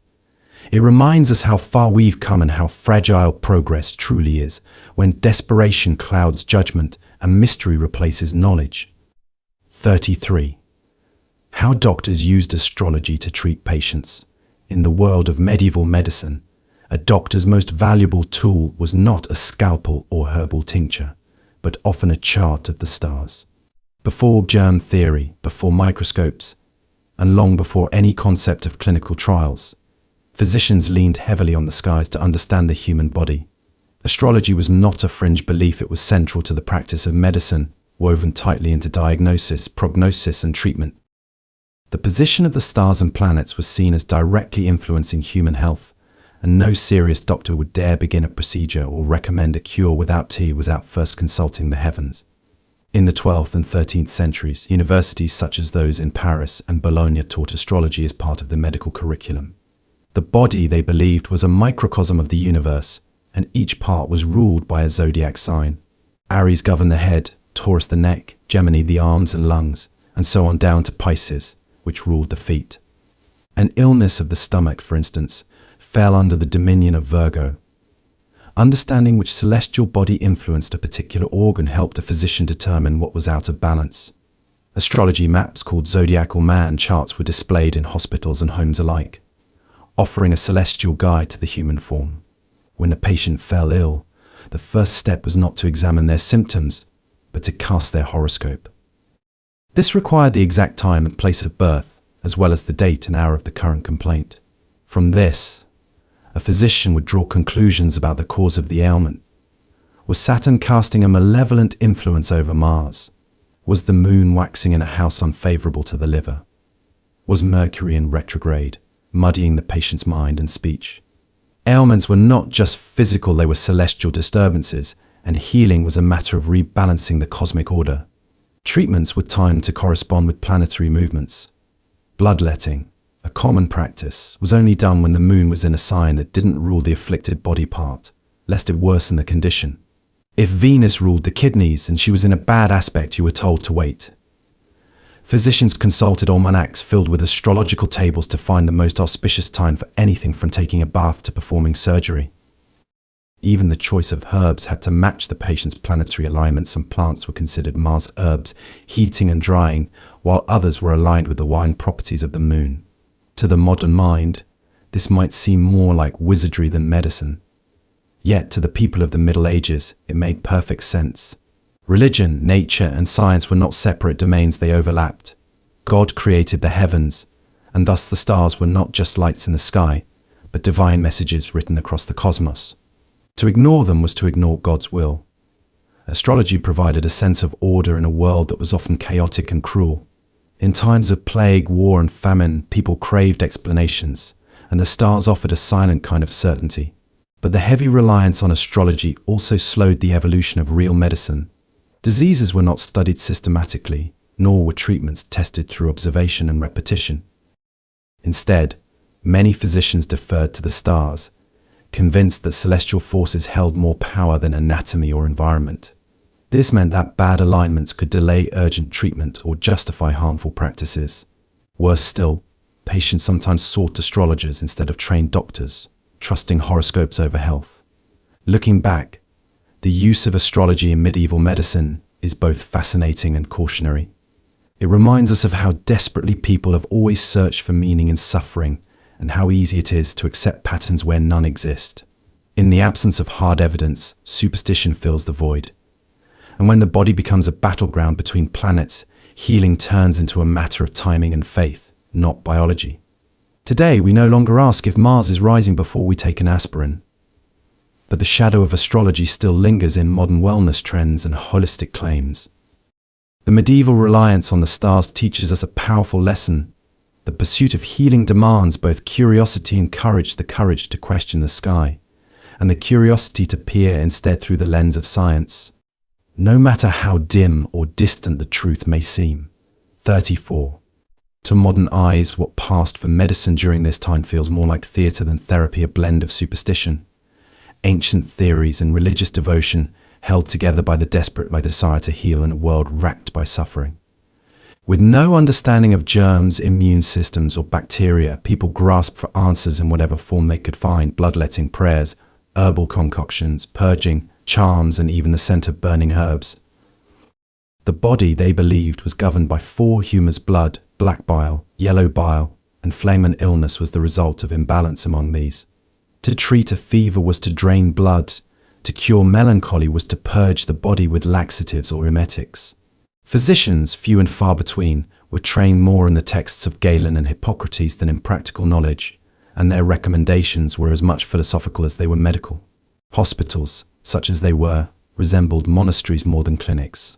Run by religious orders, these places prioritized the soul over the body. Treatment often began with confession, followed by prayers, and ended with holy relics laid upon the patient. Disease was considered punishment from God, and healing could only come through divine mercy. Medical care was offered, but more as a palliative than a cure: a warm broth, a clean bed, and a priest to prepare the dying for the afterlife. For many, the doctor was a last resort. First came the herbalist, the midwife, the wise woman of the village, or even the local blacksmith who knew how to set bones. Surgical procedures, when performed, were brutal and crude. Without anesthesia or knowledge of sterilization, wounds often became sites of deadly infection. Amputation was common and often fatal. Instruments were reused, rarely cleaned, and surgery was seen more as physical force than delicate precision. In times of plague, especially the Black Death, that struck in 1347, the cracks in the medieval medical system were laid full. Physicians were powerless, treatments were useless, and the people turned in panic to any possible remedy. Burning aromatic herbs to purify the air, avoiding bad smells, or even wearing beak-like masks filled with fragrant flowers became the norm. The idea that miasma or foul air caused disease led to bizarre rituals and customs that often did more harm than good. Quack doctors flourished, offering miracle cures and charms, while others blamed the Jews, foreigners, or sinners for bringing divine wrath upon the land. Despite the chaos, there were glimmers of progress. Arabic medical texts, brought to Europe through Spain, introduced more advanced techniques and ideas. Scholars like Avicenna and Al-Razi provided more systematic views of diagnosis and treatment, yet the weight of tradition and religious orthodoxy made innovation slow and dangerous. Dissecting corpses was largely forbidden, and questioning accepted theories could be seen as heresy. The Church's grip on knowledge meant that even rational observation was filtered through the lens of Scripture. Medicine was not just a profession, it was a moral battleground where the body and soul were entangled in ways science could not easily untangle. What passed for medicine in the 14th century was not medicine by today's standards. It was a blend of hope, fear, and faith. It was a world where illness was mysterious and every remedy was a gamble. But in this confusion lies a poignant truth.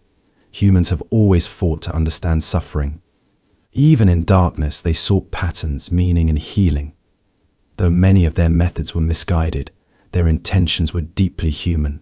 They remind us that the history of medicine is not just about discovery, but about the relentless will to care for one another, even when knowledge was scarce and death was close. And perhaps that very will, however imperfect, is what laid the fragile foundation for the medicine we know today. 35. The most ridiculous cures ever used in history. In a long and winding story of human medicine, few chapters are as unintentionally comical and tragically earnest as the history of the most ridiculous cures ever used.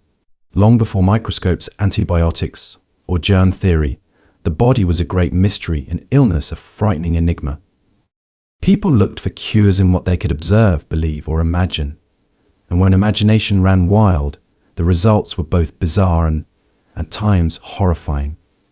Consider the medieval prescription of swallowing crushed emeralds to cure the plague. Believed to hold mystical properties, these precious stones were thought to drive out evil from the body. Never mind that ground-up emerald could shred the stomach lining. Faith in its power overrode any concern for physiology. Then there was the curious case of mummy powder, literally ground-up human remains from Egyptian mummies, consumed as a medicine for headaches as an internal bleeding. Europeans believed the ancient Egyptians had imbued their dead with medicinal value. Ingesting the dead to heal the living was not seen as ghoulish, it was medicine. The list of absurdities does not end there. Animal dung, in all its pungent glory, was a common ingredient in medieval salves.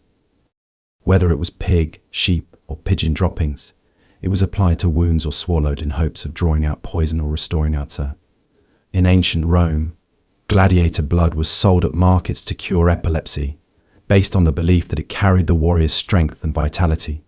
For women suffering from infertility, cures ranged from wearing amulets made of animal parts to sitting on warm stones while citing specific prayers under the full moon.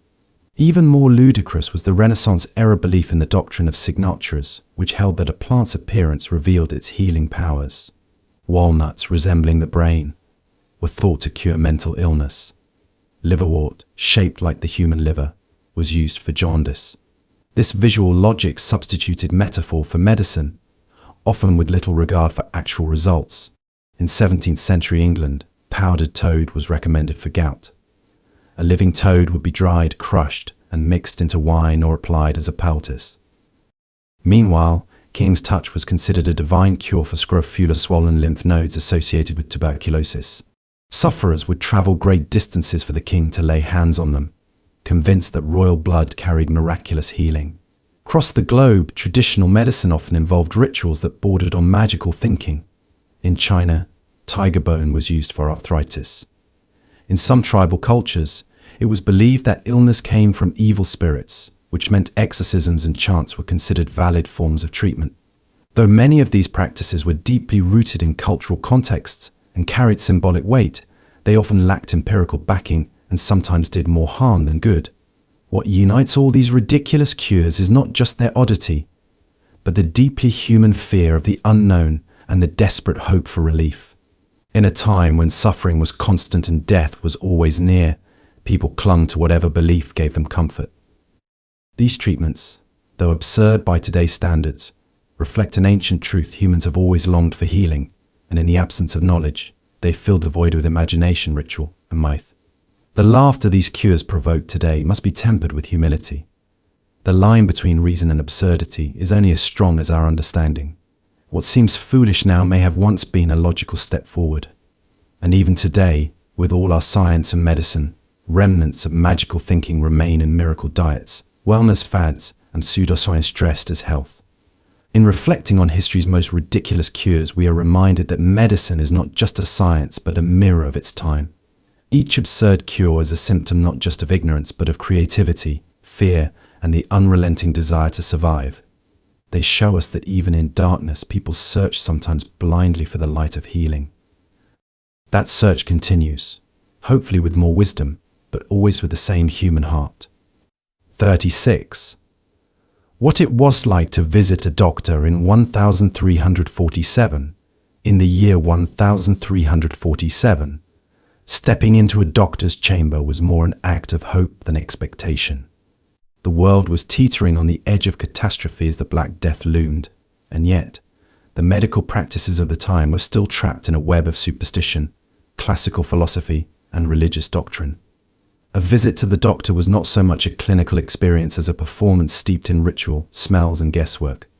Imagine yourself as a peasant or merchant, having fallen ill with fever, body aches, and swollen lumps under your arms. Your family, terrified and unsure, brings you to the most learned man in town, the physician.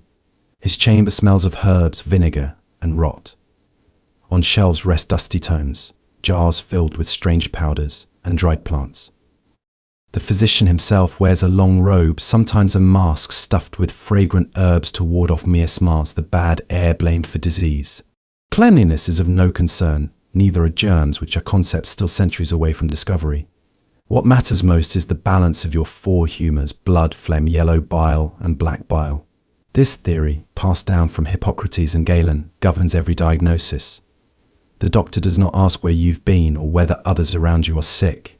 Instead, he takes your wrist and reads your pulse not to measure your heart rate, but to interpret your inner balance. He then examines your urine, sometimes comparing its colour to a chart resembling a painter's palette. Your birth date may be consulted, as astrology plays a role in deciding treatment. Perhaps Mars is in an unfavourable position, and thus your liver is affected. The alignment of stars is taken as seriously as your symptoms. He may peer into your eyes, look at your tongue, or consult an almanac to determine the season's influence on your body. What follows is often a prescription more aligned with ritual than science. You may be told to undergo bloodletting, using leeches or a knife to release the supposed excess humour. You may be given a poultice made of herbs, garlic, or even dung to place on your buboes. If wealthy, you might receive an imported cure: ground gems, unicorn horn powder, or even dried snake. More concerning is that your doctor likely has little to no hands-on experience with sick patients. Many physicians avoided direct contact with disease, leaving treatments to barber surgeons or apothecaries. Their role was theoretical, not practical. You might be advised to pray, to fast, or to wear religious charms. If your illness was deemed the result of sin or divine punishment, confession might be your only prescription. And if you were too poor to afford the learned physician, you'd likely end up in the hands of a local healer or wise woman, whose herbal knowledge was often more effective yet also more likely to get them accused of witchcraft. Looking back, it's easy to dismiss the doctors of 1347 as misguided, even laughable in their approach. But it is important to understand that they worked with the best tools and theories available at the time. Medicine was not yet a science, it was a blend of philosophy, religion, and tradition. The lines between healing, praying, and guessing were blurry. Every treatment was an attempt, however flawed, to bring order to a terrifying and chaotic world. The tragedy of visiting a doctor in 1347 lies not in the ignorance of individuals, but in the absence of understanding. They lacked microscopes, antiseptics, and evidence-based practice. What they had was inherited wisdom, flawed as it was, and an earnest desire to cure. They operated in an era when disease was more powerful than man's ability to fight it. Yet still they tried. In reflecting on this past, we are reminded of how far we've come and how much of modern medicine stands on the ruins of trial and error. The chamber of a 14th century doctor may seem foreign now, even cruel, but it was a stepping stone. Without it, we wouldn't have the hospitals, treatments, or knowledge we rely on today. It teaches us that science is a slow climb, that fear breeds both foolishness and innovation, and that in the darkest times, even flawed healers play a part in lighting the path forward. 37. White people died of simple illnesses in the Middle Ages. In the shadowed corners of medieval Europe, death crept silently, often ushered in not by war or famine, but by the most unassuming of illnesses. A simple cough, a minor cut, a mild fever, ailments that modern medicine shrugs off with a quick prescription or rest could, and often did, lead to a slow, painful demise. To understand why people in the Middle Ages died of such simple conditions, one must step into a world where medicine was more mystery than science, where superstition filled the void of understanding, and where even the most basic of hygiene was misunderstood or feared. Imagine a child in a small village develops a sore throat and a fever. Today it might be strep, treated easily with antibiotics. But in the 1300s, such a child would be at the mercy of nature and whatever crude remedies their caretakers could muster. The local healer might try a poultice of herbs or whisper charms. If the condition worsened, the family might seek a physician if one could be found and afforded.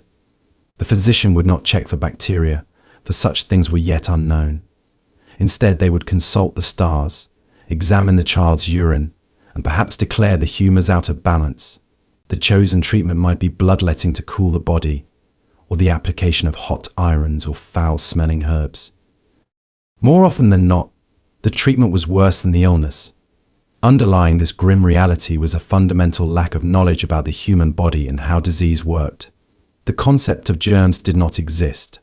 There was no understanding of infection, no knowledge of how disease spread, no antiseptics, no clean tools, and no standard for sanitation.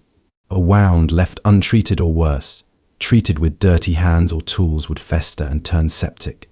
Fevers were thought to be caused by bad air, sin, or imbalance in bodily fluids.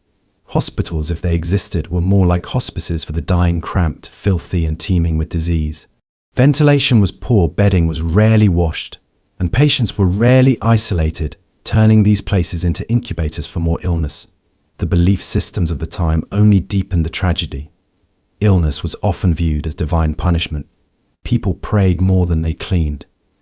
They sought forgiveness rather than disinfectant. Instead of focusing on practical solutions, societies turned to saints, relics, or rituals. Doctors, hamstrung by religious dogma and ancient texts, dared not question Aristotle or Galen even when evidence contradicted them. Thus, innovation stalled, and illness remained a near certain death sentence for many. Another cruel contributor was malnutrition. The peasantry, the vast majority of the population, lived on a meagre diet of bread, porridge, and whatever seasonal vegetables they could grow. Without essential vitamins and nutrients, their immune systems were weak, and they lacked the strength to fight off even mild infections. Chronic hunger meant chronic vulnerability. Add to this the dirty water they drank, the lice and fleas that infested their homes, and the harsh conditions of labor, and you have a body constantly under siege. The tragedy of the Middle Ages was not just that people died, but that they died needlessly from things we now consider minor. A scratch could turn to gangrene. A cold could become pneumonia. A stomach ache might be appendicitis, misdiagnosed until it killed. And all the while, society accepted it, for they had no other explanation. Reflecting on this, we see a world caught between faith and ignorance, desperately trying to make sense of the human body with only the dimmest flicker of truth. But it also reminds us of how fragile our lives once were and how far we've come. The fact that today a child with a fever is rushed to a clinic, diagnosed within minutes, and home again by evening is a miracle built on centuries of pain, loss, and slow progress. The Middle Ages teach us a lesson in humility. For all our advancements, it was not so long ago that humanity cowered before the common cold. We are reminded never to take our knowledge for granted and never to cease questioning, exploring, and learning. Because once, a simple cough was a whispered death sentence, and no one knew why. 38. Medieval medicine, a dangerous game of trial and error. In the chaotic landscape of medieval Europe, medicine was less a science and more a dangerous gamble, an unpredictable game of trial and error, where lives were often lost in the quest for healing. Without a foundation of evidence-based understanding, doctors and healers operated in a world driven by superstition, inherited wisdom from ancient texts, and blind experimentation. To be ill in this era was to place oneself in the hands of practitioners whose tools were guesswork, and whose methods often did more harm than good. Picture a man in the 12th century who suffers a deep wound while working in the fields. Bleeding profusely, he is brought to a barber surgeon, one of the few individuals available who knows how to handle. The surgeon may cauterize the wound with a red-hot iron, believing that heat would seal the bleeding and drive out infection. No anesthesia is used, and the pain is excruciating. If the wound does not heal, the next option might be amputation, performed swiftly and brutally, again with no sedation, and only the faint hope that the patient will survive. Sometimes the wound might be packed with herbs, moldy bread, or even animal dung remedies passed down from word of mouth or copied from ancient manuscripts. If the wound festers, the patient's fate is sealed. This process, testing unproven remedies and reacting to the outcome, was the basis of much medieval medical practice. There were no clinical trials, no controlled studies, no microscopes or laboratories. Treatments were often judged effective not by measurable success but by whether the patient lived long enough to thank the doctor. If a remedy seemed to coincide with recovery, it was copied. If a treatment led to death, it was sometimes blamed on the stars, sin, or the will of God, rather than on the method itself. Failure didn't lead to refinement, it was simply accepted as part of the mysterious art of healing. Some treatments that survived into common practice seem shocking by today's standards. Bloodletting was prescribed for a wide range of illnesses, based on the belief that removing excess blood would balance the four bodily humors. Trepanation. The act of drilling into the skull was believed to release evil spirits or relieve pressure, though it more often led to infection and death. Patients suffering from mental illness might be exorcised rather than counseled. Those with epilepsy were sometimes thought to be possessed. Remedies included drinking mercury, eating ground-up mummies, or applying mixtures made of burnt toads, human fat, and powdered stones. Each attempt was a roll of the dice. The culture of trial and error was further complicated by the dominance of religious doctrine. The church controlled much of the medical learning, and questioning established texts, especially those of Galen or Hippocrates, was often discouraged or forbidden. Observation and innovation was stifled under the weight of tradition. Even when something seemed to work consistently, if it conflicted with prevailing theological or philosophical ideas, it could be dismissed. This meant that centuries passed with little progress, while ineffective and dangerous treatments continued unchecked. Yet within this grim reality lies the seed of progress. The very process of trial and error, though crude and deadly, was the earliest form of medical experimentation. Observations were made, records were kept, and slowly, over centuries, patterns emerged. Even the most painful mistakes became part of a long and tragic education. As time went on, practitioners began to recognize what worked more often than not. Eventually, the Enlightenment would bring the scientific method, and the slow unraveling of the mysteries of the human body would begin in earnest. Looking back, medieval medicine reminds us how far we've come and at what cost. It is a sobering reflection on a time when doctors groped in the dark, doing their best with what little they had, and hoping not to kill the very people they were trying to save. Their courage in facing the unknown, their persistence through failure, and their belief in healing even when their tools were woefully inadequate laid the groundwork for the extraordinary medical advancements we benefit from today. The history of medicine is written in the blood and suffering of countless lives lost to error. But from that pain emerged knowledge. The dangerous game of medieval healing was not just a failure of science, it was its painful and necessary beginning. 39. When medical tools were dirtier than the disease in the shadowed corridors of medieval infirmaries and battlefield tents, where the scent of blood and rot lingered in the air, medical tools were not just instruments of healing, they were often the very agents of death. At a time when the concept of hygiene was barely understood, and germ theory lay centuries away from discovery, surgical knives, saws, and forceps were reused again and again without the slightest notion of sterilization. In this grim era, the tools designed to save a life could spread infection faster than the disease itself. Imagine a man wounded in battle, dragged into a makeshift field hospital. A barber surgeon, sweating under the pressure of endless casualties, reaches for the same bone saw he has used on 3 other men that morning. The blade is slick with blood, bits of flesh still clinging to the teeth. There is no washing, no boiling, no wiping. The next patient receives his treatment from an already contaminated core. The pain of the amputation is immediate and unforgettable, performed without anesthetic, but the real danger will begin in the hours and days that follow. Bacteria from previous surgeries are introduced into fresh wounds, leading to gangrene, sepsis, and an almost certain death. Hospitals in the Middle Ages, far from being places of healing, were often death traps. Shared bedding, poor ventilation, and the complete absence of sanitation turned these institutions into breeding grounds for disease. Instruments were stored in leather pouches or wooden boxes, left open to dust, rodents, and human touch. Blood-covered linens were reused. Surgeons would move from one patient to another, wiping their hands on their aprons, not realizing they were transferring lethal pathogens. There were no gloves, no antiseptics, no understanding that invisible agents could cause harm. Death followed infection, and infection followed the blade. The irony is tragic. Even when medieval practitioners had the right intention, even when their diagnoses were accurate, and their techniques were, the time the very tools they used undermined their efforts. A successful operation might result in a patient dying days later, not from his original wound, but from a festering infection delivered by the doctor's own hand. The trust between patient and healer was a fragile one, balanced on ignorance. And yet, there was little choice. For those in pain, in fever, or in trauma, the dirty scalpel was still better than silence and death. The most haunting part of this history is how long it endured. For centuries, doctors resisted the idea that cleanliness mattered.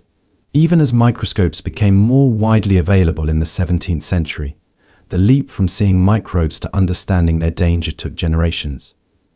When Ignaz Semmelweis in the 19th century suggested that hand washing reduced infection rates, he was mocked, resisted, and driven to madness.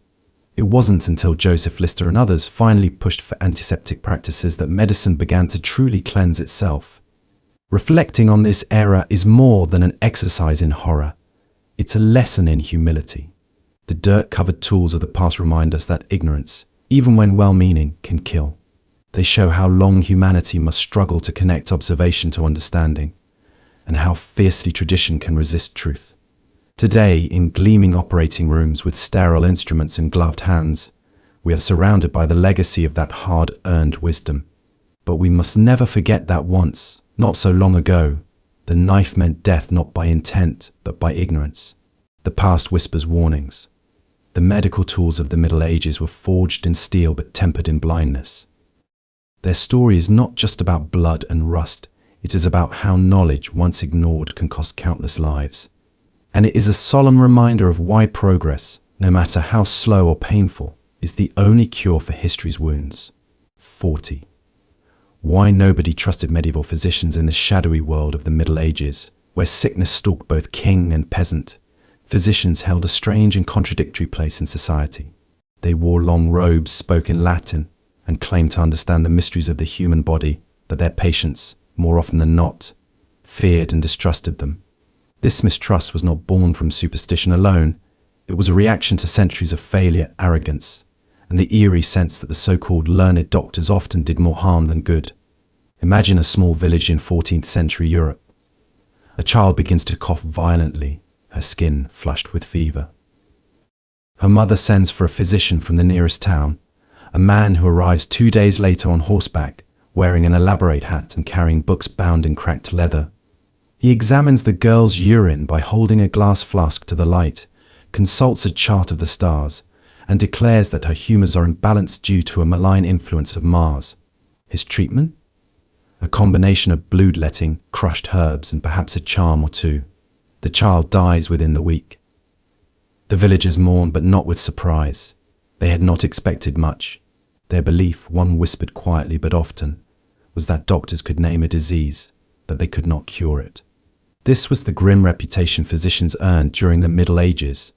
Their education, rooted in the ancient texts of Hippocrates, Galen, and Avicenna, taught them more about theory than practice.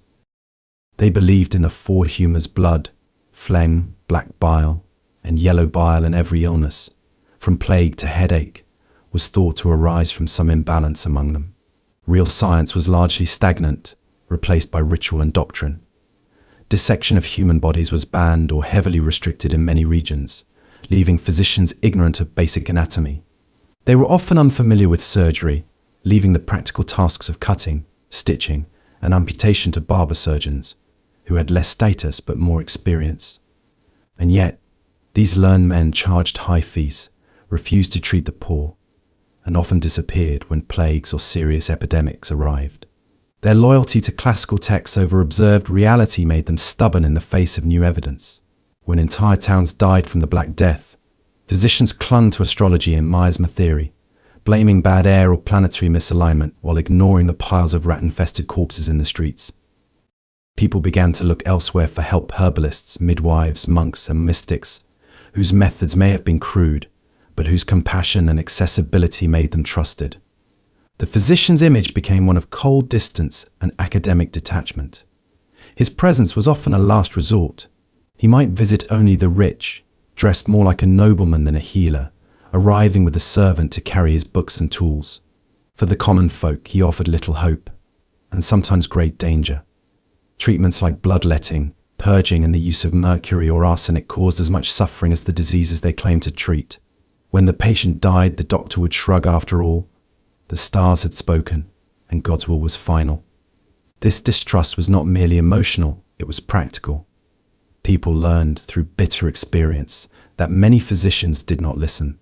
They spoke over the heads of their patients, hiding behind language and theory. Their remedies were obscure, expensive, and often useless. and when challenged, they clung to pride and position rather than seeking to improve their knowledge. In time, the tide would change. The Renaissance and the Enlightenment would bring a rebirth of science, anatomy, and empirical observation. Slowly, medicine would earn back trust with physicians who experimented, adapted, and evolved. But in the Middle Ages, the doctor's coat did not symbolize healing, it symbolized status, mystery, and failure. The story of why nobody trusted medieval physicians is not just a critique of their ignorance, it is a lesson about the importance of humility in science. Knowledge without compassion is hollow. Authority without effectiveness breeds resentment.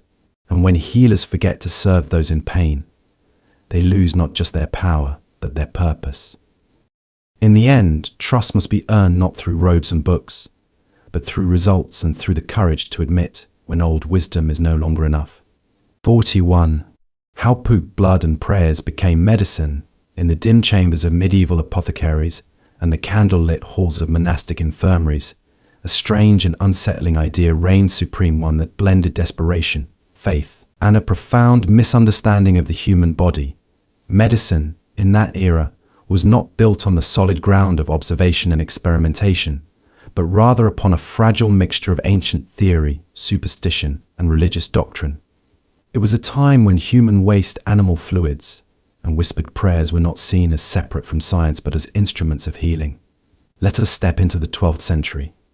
A peasant suffering from fever is taken to a nearby monastery, which doubles as a rudimentary hospital. There, a monk places a leech on his skin to draw out the bad blood, believed to be the source of imbalance in his humors. Then, he is instructed to drink a potion, a foul-tasting mix of crushed herbs, goat dung, and perhaps even a few drops of ox blood. The rationale: if the earth produced herbs to heal, then surely other natural substances carried divine properties as well. And if the body was made sick by sin, then prayer, deep, earnest prayer, was not just an act of piety, but a form of medical treatment. The patient lies there, sweating, bleeding, and whispering psalms, while his caretakers hope that God's mercy and the mysterious power of nature might align to save him. In medieval thought, healing was as much a moral and spiritual process as it was a physical one. Illness was often believed to be punishment for sins, a trial sent by God, or the work of demonic forces. This meant that healing required more than just potions and poultices. It demanded repentance, confession, and faith. Physicians might prescribe prayer alongside a mixture of powdered toad, dried blood, or fermented human waste. These ingredients, unthinkable to us today, were part of an age-old attempt to reconcile suffering with meaning. If something was repulsive, it was sometimes thought to be powerful. If it came from the body, or worse, from death, it might hold the key to life. Blood was central in medieval medical theory. Based on the concept of the four humors, balance in the body was everything. Bloodletting was routine, and patients were often weakened to the brink of death in the name of purification. Poop, too, was not just discarded but analyzed for color, smell, and texture, each sign offering clues to inner imbalances. And in some truly bizarre cases, animal dung or even human feces were included in ointments or medicines, believed to draw out toxins or heal infected wounds. There was no concept of bacteria, no understanding of sterilization, only a stubborn reliance on what seemed to work in anecdotal cases, repeated often enough to become doctrine. The line between medicine and magic was thin. Some cures involved relics of saints or holy water mixed into medicinal brews. Some healers recited incantations or tied specific herbs in cloths bearing sacred symbols. Prayers were not just said, they were written, folded, and worn against the chest like protective charms. For those living under the constant threat of plague, famine, and war, these rituals were not ridiculous. They were hope. Looking back, it is easy to scoff at these practices. But what they reveal is something more tragic than comical. A society trying to navigate the terrifying mystery of illness without the tools we take for granted today. There were no microscopes, no antibiotics, no germ theory.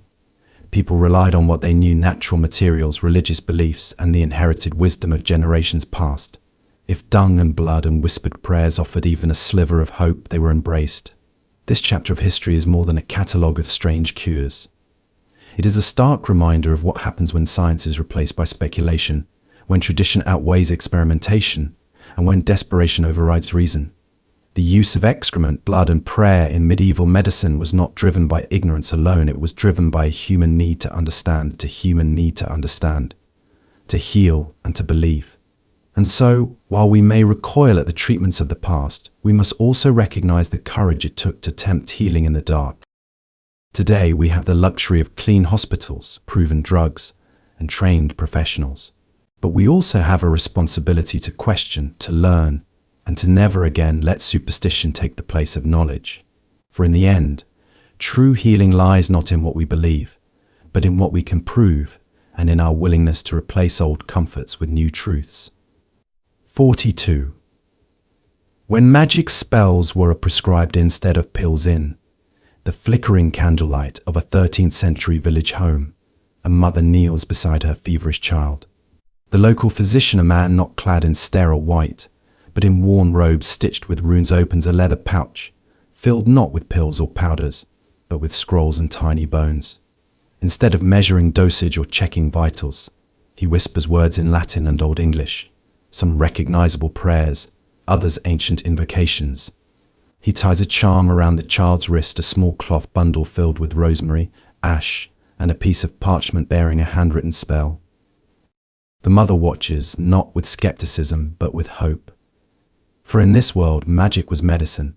During the Middle Ages and into the early Renaissance, the boundary between science and sorcery was not just blurry, it was nearly non-existent. Disease was seen not only as a physical affliction, but also as a spiritual attack, a curse, or a trial from God. In such a landscape, it was not surprising that healing often involved more than just herbs or rudimentary surgery. It involved magic. Spells were prescribed in much the same way a modern doctor might write a script for antibiotics, whether whispered over a wound, inscribed on amulets, or written down and consumed as medicine. Magical words held power. Some were drawn from religious texts, invoking the protection of saints or angels. Others were remnants of older, pre-Christian traditions, phrases meant to summon healing spirits, banish demons, or reel in the body's unseen energies. One particularly famous example is the aesebert, or field remedy, an Anglo-Saxon charm used to cure sick crops. Though agricultural in focus, its structure mirrors many personal healing spells, an invocation of holy figures, a call to nature's forces, and the recitation of poetic incantations meant to restore balance. For people of the time, the body was part of this larger natural spiritual world. Just as the land could fall ill from witchcraft or sin, so too could the flesh. Among the medical texts of medieval Europe, one finds not just recipes for herbal concoctions, but also entire sections devoted to charms. A popular remedy for epilepsy involved writing a biblical verse on a piece of bread and feeding it to the afflicted. Warts might be removed by rubbing them with a magical object under the light of a waxing moon while chanting. Toothaches were treated by placing a frog in the patient's mouth while saying a spell intended to draw out the pain. It sounds absurd to us now, but to medieval minds, words, especially sacred or secret ones, held literal, transformative power. The idea that the right utterance could influence the world was not poetic, it was clinical. These practices were not fringe. They were embedded in the very fabric of mainstream medical thinking. Learned doctors and unlettered folk healers alike employed charms and magic. Even religious figures, monks, priests, abbesses might blend sacred prayer with magical thinking. After all, when the plague came and no herb or poultice could stop it, what else was there to turn to but the unseen? Yet this reliance on spells also reveals a profound fear and helplessness. Without knowledge of bacteria, viruses, or even the circulatory system, people sought control wherever they could find it. Magic offered a kind of structure, a sense of agency. If one could only find the right words, write the right symbol, or invoke the right name, perhaps they could push death back, even if only a little. This wasn't mere superstition, it was a desperate form of logic, a ritual-based response to a chaotic and brutal world. But as science slowly advanced and empirical methods began to take root, the charm-filled chapters of medical manuals faded into obscurity. The Enlightenment cast harsh light on the practices once accepted without question. Magic, once a primary tool of healing, was relegated to folklore and fantasy. And yet, even now, echoes of it remain. We still call some drugs magic bullets. We still speak of healing words. we still crave ritual when faced with fear and illness. The story of magic spells as medicine is not just a tale of ignorance, it's a mirror showing how deeply humans long to believe in something greater than themselves when faced with suffering. It teaches us that healing has always been as much about meaning as it is about method, and it reminds us that even now, in our age of pills and precision, we are not so far removed from the candlelit room, the whispered chant, and the fragile hope bound inside a spell. 43. The shocking lack of hygiene in medieval healthcare. In the dim, sour-smelling confines of a medieval infirmary, the idea of cleanliness was more mythical than medical. Patients lay on straw-stuffed mattresses, often damp with sweat, blood and pus. Rats skittered between beds. Surgeons moved from one wounded body to another without washing their hands or wiping their blades. The word sterile had yet to enter the medical lexicon.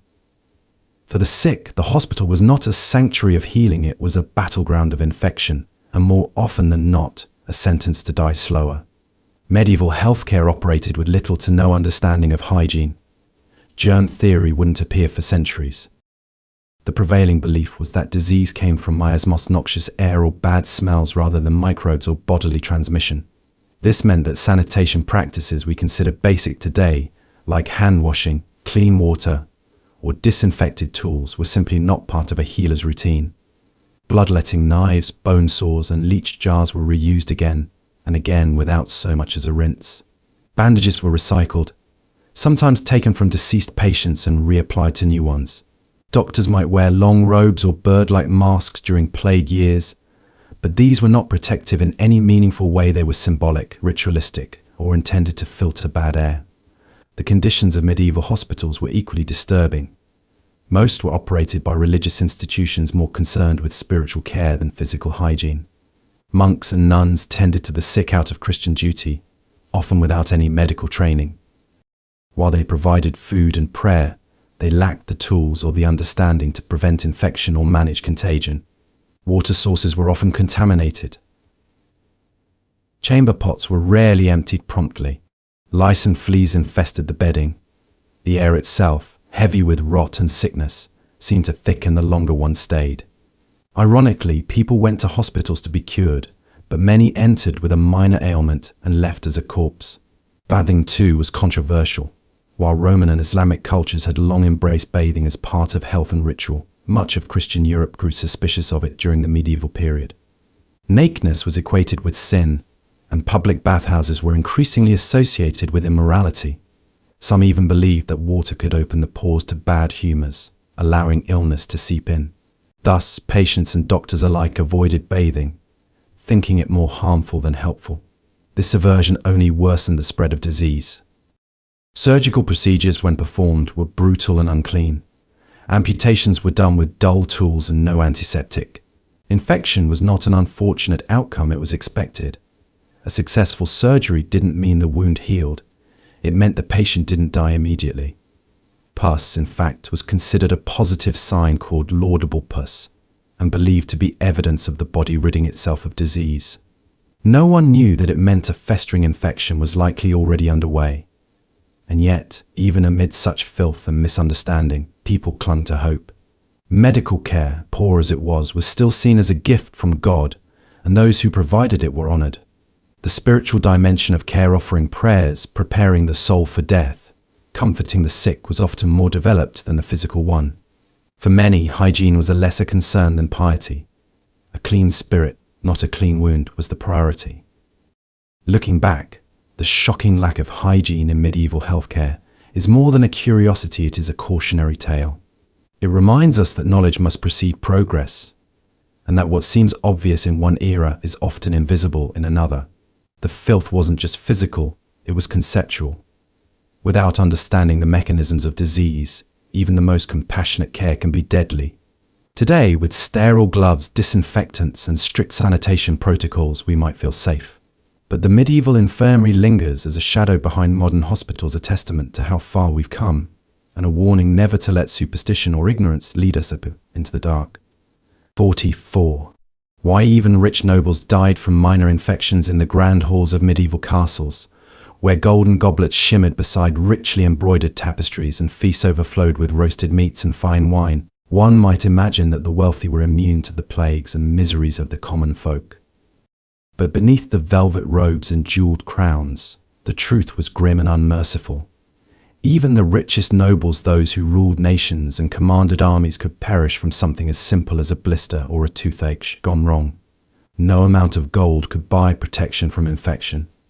In fact, in the world of medieval medicine, privilege often meant little in the face of ignorance. The problem was not access to care, but the quality of that care. Medical understanding during the Middle Ages was rooted in a mix of ancient superstition, flawed philosophy, and guesswork.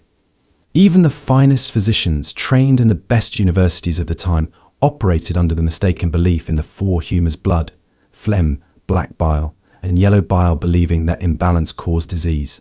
Treatments such as bloodletting, purging, or applying poultices of dung and herbs were as ineffective for the peasant as they were forthrighting.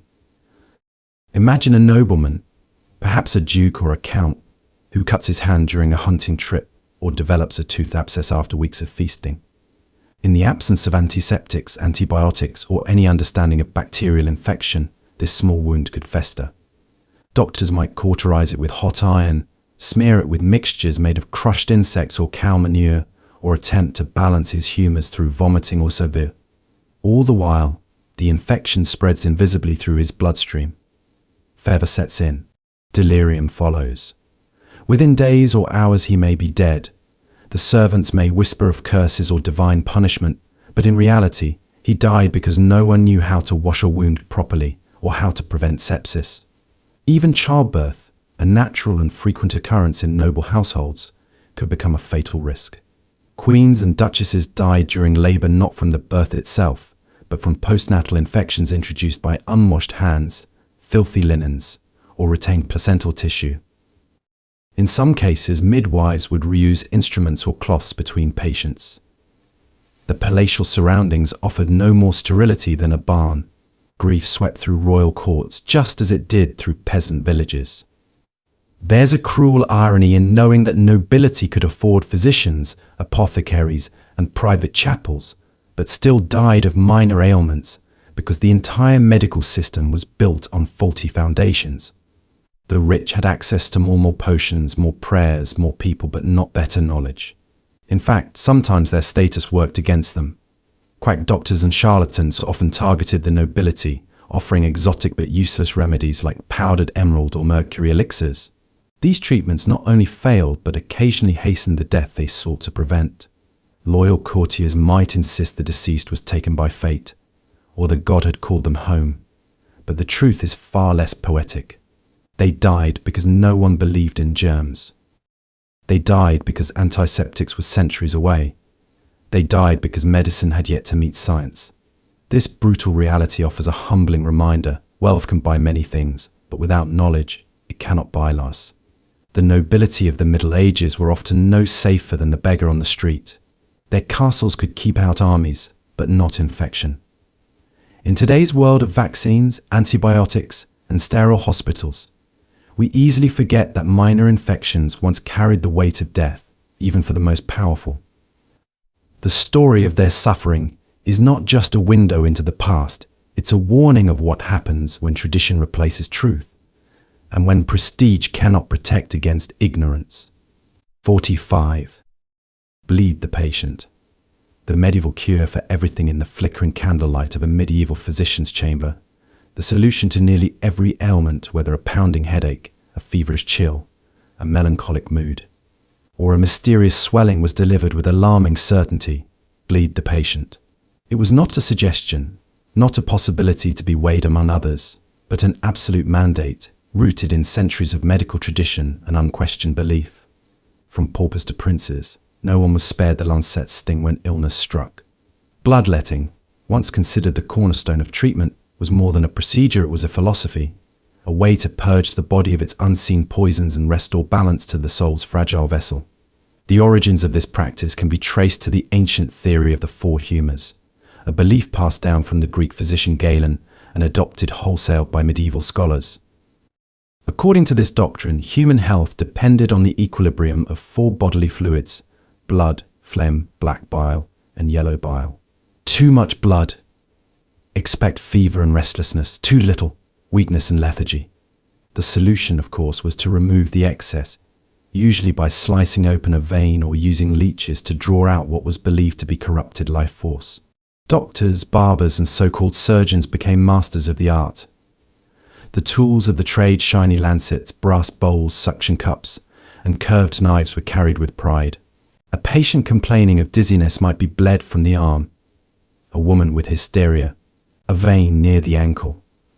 For ailments of the mind, bleeding from the forehead was considered most effective. In some cases, patients were bled repeatedly over days until their bodies weakened, their skin paled, and their life force truly did begin to slip away, not because of the illness, but because of the cure. There were no limits. Infants were bled. The elderly were bled. A man who merely sneezed too much might be led to a chair, his sleeve rolled up, a bowl placed beneath his elbow. If he died, the physician might declare it was because the bleeding wasn't done early enough. If he survived, the cure was praised. It was a system immune to failure because it was never questioned. Some believed bloodletting had moral value as well, that purging the blood cleansed the soul. Illness was often seen as divine punishment, and to bleed was to repent. The church approved, the people obeyed, and the practice endured for centuries despite evidence of its deadly consequences. Even prominent historical figures were subjected to this ritual. George Washington, though centuries later, died after being drained of 5 pints of blood in a single day. But in the Middle Ages, where life was short and death familiar, no one truly knew whether the bleeding helped or hurt. The suffering of patients was masked by the greatest suffering of ignorance. Today, bloodletting is relegated to the annals of absurd history, a cautionary tale of how tradition and theory, untested by reason or science, can lead to tragedy. It reminds us that belief, no matter how sincere, is not enough. Without evidence, without challenge, without the courage to question, medicine becomes not healing but harm. The cry of "bleed the patient" echoes through time, not as a prescription, but as a warning of what happens when knowledge stands still, and when the blade of certainty is sharper than the truth. 46. Why getting a tooth pulled was a public spectacle. In the bustling heart of a medieval town square, beneath fluttering banners and the rhythmic clatter of horseshoes on cobblestone, a strange crowd gathered not for a royal announcement, nor a street performance, but for something far more grotesque. At the center stood a man with bulging arms, sleeves rolled to the elbows, gripping a pair of rusty iron pliers. Before him, a hunched patient squirmed on a wooden stool, lips trembling, hands clenched in fear. The crowd leaned in, some grimacing, others grinning in anticipation. What was about to happen was not private or sterile, it was public theatre. A tooth was about to be pulled. Tooth pulling in the Middle Ages was rarely a quiet, discreet affair. There were no dental clinics, no numbing agents, no antiseptic wipes. Dentistry, as we know it today, didn't exist. Instead, if one was plagued by an unbearable toothache, a common occurrence in an age of coarse bread, sugarless diets, and rampant decay, they would often seek out a barber surgeon, or worse, a wandering tooth drawer. These men were not dentists, but performers of pain, who travelled from town to town, setting up makeshift stalls to ply their brutal trade. The spectacle drew crowds like any other entertainment. The promise of a writhing patient, an audible snap of enamel, a triumphant cry, and sometimes even a spray of blood, was both thrilling and horrifying. Onlookers cheered, gasped, and placed bets on how long the procedure would take. Music might be played to drown out the screams. Some tooth drawers dressed in bright clothing, boasted painted wagons, or even employed jesters and drummers to distract from the agony unfolding. What made it worse was the primitive nature of the tool's crude forceps, iron hooks, and wooden wedges. With no understanding of infection or sterilization, these instruments were used repeatedly, often without cleaning. One twist too hard, and the jawbone cracked. One mistake, and multiple teeth might come out at once, roots still tangled in blood and gum. The pain was unimaginable. And yet the patients came. Desperation knows no shame. Toothaches in the Middle Ages could last for weeks or months. They throbbed and festered. They could lead to abscesses, facial swelling, and even death if the infection spread to the brain. In a world without antibiotics, without precision tools, extraction was seen not only as a last resort but often the only option. But because the procedure was too crude for subtlety and too painful for privacy, it spilled into the streets, into public view, becoming less a healing act and more a ritual of survival. The presence of a crowd, oddly, sometimes comforted the patient. People would offer wine or ale beforehand to dull the senses. Prayers were whispered. A family member might grip the patient's shoulders while the tooth drawer worked. Others simply watched, grateful it wasn't them this time. And yet, within the barbarity of it all lies a strange truth. These public tooth pullings weren't just about medicine, they were communal experiences. They were shared moments of fear, pain, and resilience. They bound people together in their vulnerability. In a harsh world where illness lurked in every corner, a tooth pulling reminded people not only of their frailty, but also of their will to endure it. Today we recoil at the thought of such cruelty. We sit in sleek dental chairs, mouths numbed, tools sterilized, music softly playing in the background. But the echoes of those public spectacles still linger. They are a sobering reminder of how far we've come, not just in science, but in compassion. And they ask us to reflect. How much of our medicine today is still performance, and how much is truly healing? For the medieval patient, survival was often a matter of braving the pain under a sky full of onlookers. It was a display of both horror and hope. And though the pliers have rusted and the crowds dispersed, the lesson endures. Real healing demands more than strength. It demands dignity. 47. What the Black Death taught yous about bad medicine.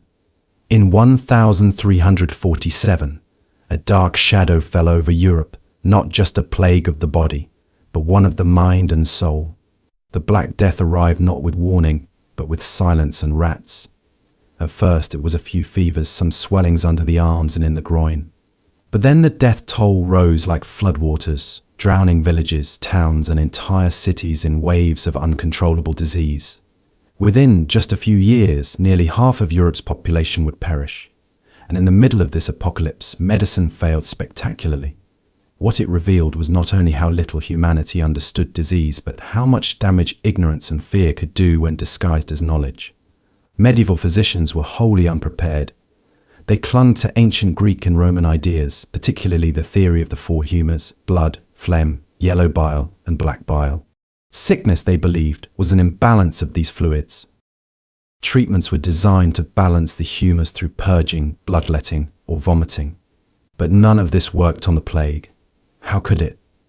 The real cause, Yersinia pestis, was a bacterium carried by fleas and transmitted through rats and human contact, things no doctor of the 14th century could even imagine. And so, faced with the horror of an invisible killer, they turned not to observation but to superstition. They prescribed crushed emeralds, concoctions of arsenic, or bits of ground-up toads. Some advised people to avoid bathing, as open pores could let in the plague. Others burned aromatic herbs or sat between fires in hopes of purifying the air. None of it made a difference. The church offered prayers and penance. Many claimed the plague was divine punishment for humanity's sins. Flagellants roamed from town to town, whipping themselves bloody in public squares, believing their pain could atone for mankind's guilt. Jews were accused of poisoning wells and were slaughtered by terrified mobs. In the absence of real answers, fear turned medicine into violence. The sick were abandoned, the poor left to die, entire families locked inside their homes and left to starve. Even the iconic plague doctors, clad in beaked masks and waxed robes, were more symbolic than scientific. Their masks, filled with herbs, were believed to protect them from miasma, bad air. In reality, the beak was no shield from disease. The robe offered no immunity, but the image remained powerful, a helpless figure cloaked in mystery, walking the corpse-filled streets like a ghost with a ledger. Yet, from this catastrophe, important truths began to emerge. The failure of traditional medicine in the face of the Black Death cracked the foundations of ancient doctrine. People started to question Galenic medicine and the authority of the church in matters of health.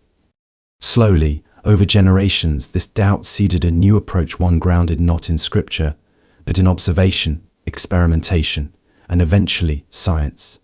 The Black Death taught humanity that bad medicine is not merely ineffective, it's dangerous. It delays real answers, fosters cruelty, and magnifies suffering.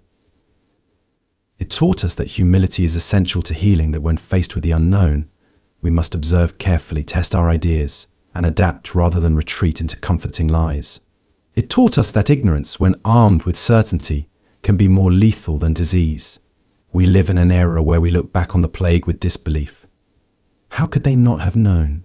How could they trust such ridiculous cures? But the deeper question is, what do we believe today that future generations will find just as absurd? The plague was a mirror reflecting the limits of its time.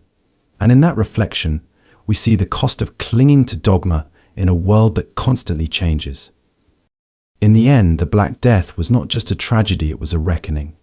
It shattered faith in old systems and forced a painful re-evaluation of knowledge. And though millions died, something else was born. The long, difficult journey toward modern medicine. A journey that reminds us even today that science is not just progress, it is survival. 48. From potions to plagues, the madness of old medicine. The history of medicine is a twisted journey filled with curiosity, desperation, and often outright madness. The tale of old medicine, from potions brewed in shadowy corners to the devastating plagues that swept through populations, reveals a world where knowledge was scarce and fear often ruled. Long before the advent of modern science, people relied on a strange mix of superstition, herbal concoctions, and misguided theories to cure ailments, many of which only made matters worse. In the Dark Ages and even into the Renaissance, medicine was a confusing and dangerous patchwork of practices. Physicians, apothecaries, and healers used potions filled with bizarre ingredients, sometimes including poisonous substances such as mercury or lead, believing they could balance the body's humors or expel evil spirits. The prevailing medical theory, known as the humoral system, proposed that human health depended on the balance of 4 bodily fluids: blood, phlegm, black bile, and yellow bile. If these were out of harmony, illness was thought to arise. This led to treatments like bloodletting and purging, where patients were intentionally bled or made to vomit, often leaving them weaker and more vulnerable. The madness of old medicine is perhaps best exemplified during times of plague. The Black Death in the 14th century wiped out an estimated 1/3 of Europe's population. Yet the medical understanding was so limited that doctors were often helpless or made harmful decisions. They wore bizarre plague doctor masks with long beaks filled with aromatic herbs, hoping the sweet scents would ward off the invisible miasmas they believed caused disease. Quarantines were imposed, but often too late or too inconsistently to halt the spread. People turned to prayers, rituals, and frantic searches for scapegoats. Some towns even resorted to flagellation, self-inflicted whipping, as a way to purify themselves in the eyes of God. Meanwhile, countless remedies were sold as miracle cures, ranging from potions to amulets, none of which truly had any effect on the deadly microbes they did not yet understand. What makes the story even more tragic is how some of these practices persisted for centuries despite their ineffectiveness and dangers. For example, mercury, used in treatments for syphilis, was as toxic as the disease itself. Leeches were applied to drain bad blood, but often resulted in infections or excessive blood loss. Surgeons worked without anesthesia or antiseptics, turning even simple wounds into life-threatening conditions. The line between healer and harm-doer was dangerously thin. Looking back, it is easy to mock these primitive methods, but it is important to remember that these early doctors were pioneers working in a fog of ignorance. Their efforts laid the groundwork for the scientific breakthroughs that would eventually revolutionize medicine. The madness of old medicine reveals the desperate human struggle to make sense of suffering and death. It reminds us of how far we have come, but also humbles us with the knowledge that fear and hope can sometimes lead people down bewildering paths. In essence, the story of old medicine is a cautionary tale about the perils of ignorance and the power of human perseverance. It is a testament to the fact that even the most misguided attempts to heal can eventually give way to enlightenment, provided curiosity, observation, and science are allowed to flourish. From potions to plagues, the madness of old medicine is not just a chapter in history, it is a mirror reflecting our enduring quest for health and understanding in an uncertain world. 49. How the Middle Ages got medicine so wrong. The Middle Ages, often romanticized as a time of knights and castles, was in reality a period where medicine was shrouded in ignorance, superstition, and misguided beliefs. The ways in which medieval society approached health and healing were so fundamentally flawed that they often caused more harm than good. Understanding how the Middle Ages got medicine so wrong requires a deep dive into the cultural, religious, and intellectual forces that shaped the era's medical practices. At the heart of medieval medicine was the dominance of ancient texts, especially those of Galen and Hippocrates, whose theories about the human body and disease were accepted almost without question. The prevailing medical model was the humoral theory, which proposed that health depended on the balance of four bodily fluids: blood, phlegm, black bile, and yellow bile. Disease was seen as an imbalance of these humors, and treatments aimed to restore equilibrium through bloodletting, purging, and other drastic measures. However, this framework was more speculative philosophy than science, and its widespread acceptance left little room for critical observation or innovation. Religion played a crucial role in the Middle Ages, deeply influencing how medicine was understood and practiced. Illness was often interpreted as divine punishment for sin, a test of faith, or even the work of malevolent spirits. As a result, spiritual remedies such as prayer, pilgrimage, and the use of relics were as common as physical treatments. Monasteries became centers for healing, where monks copied medical texts and prepared herbal remedies, but medical care was intertwined with religious rituals and superstition. This spiritual lens sometimes hindered the development of empirical medical knowledge because sickness was not always synced as a natural phenomenon to be studied and cured. Another reason medieval medicine faltered was the lack of formal medical education and standardized practice. Medical knowledge was fragmented and often passed down through apprenticeships or written manuals, many of which repeated unverified theories. The rise of universities in the later Middle Ages brought some formalization, but the curriculum remained heavily reliant on classical texts rather than new discoveries or experimentation. Surgical practices were crude, often performed by barbers or untrained individuals, and hygiene was largely neglected, contributing to infections and high mortality rates. One of the darkest examples of medieval medical failure was during the outbreaks of plague, such as the Black Death. Doctors were powerless against the disease and resorted to bizarre and ineffective methods, including wearing beaked masks stuffed with herbs to purify the air, bloodletting, or prescribing concoctions that worsened patients' conditions. Fear and ignorance led to social chaos, scapegoating, and sometimes brutal persecution of marginalized groups falsely accused of spreading the disease. Despite these shortcomings, it is important to recognize that medieval practitioners were working with the limited tools and knowledge available to them. The transmission of ancient medical texts preserved some valuable insights, and the herbal remedies developed during this period sometimes had real therapeutic effects. The Middle Ages also set the stage for later medical advances by maintaining a tradition of study and healing, even if their methods were often misguided. In reflection, the story of how the Middle Ages got medicine so wrong serves as a powerful reminder of the dangers of dogma, superstition, and resistance to change. It shows how medical progress can be stifled when curiosity and empirical evidence are subordinated to tradition and fear. The medieval era's medical failures teach us the value of scientific inquiry, skepticism, and the relentless pursuit of knowledge. Only by learning from the past can we appreciate the strides modern medicine has made and remain vigilant against returning to outdated practices. Ultimately, the Middle Ages got medicine wrong because it treated the human body as a mystical puzzle rather than a subject for observation and understanding.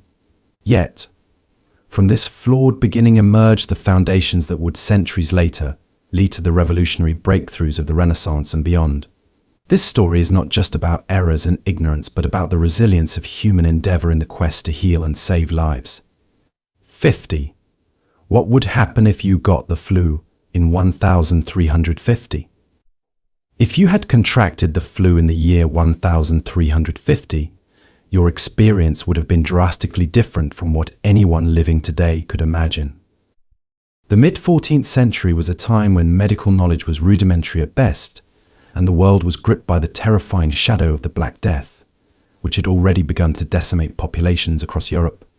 To get the flu then was to face not just a common illness, but a terrifying ordeal against a backdrop of fear, superstition, and medical ignorance. In 1350, the concept of viruses or bacteria was completely unknown. Diseases were attributed to imbalances in the body's humors or to supernatural forces such as punishment from God or evil spirits. If you showed the typical flu symptoms, fever, chills, cough, fatigue, and body aches, you might be seen as someone cursed or touched by malevolent forces.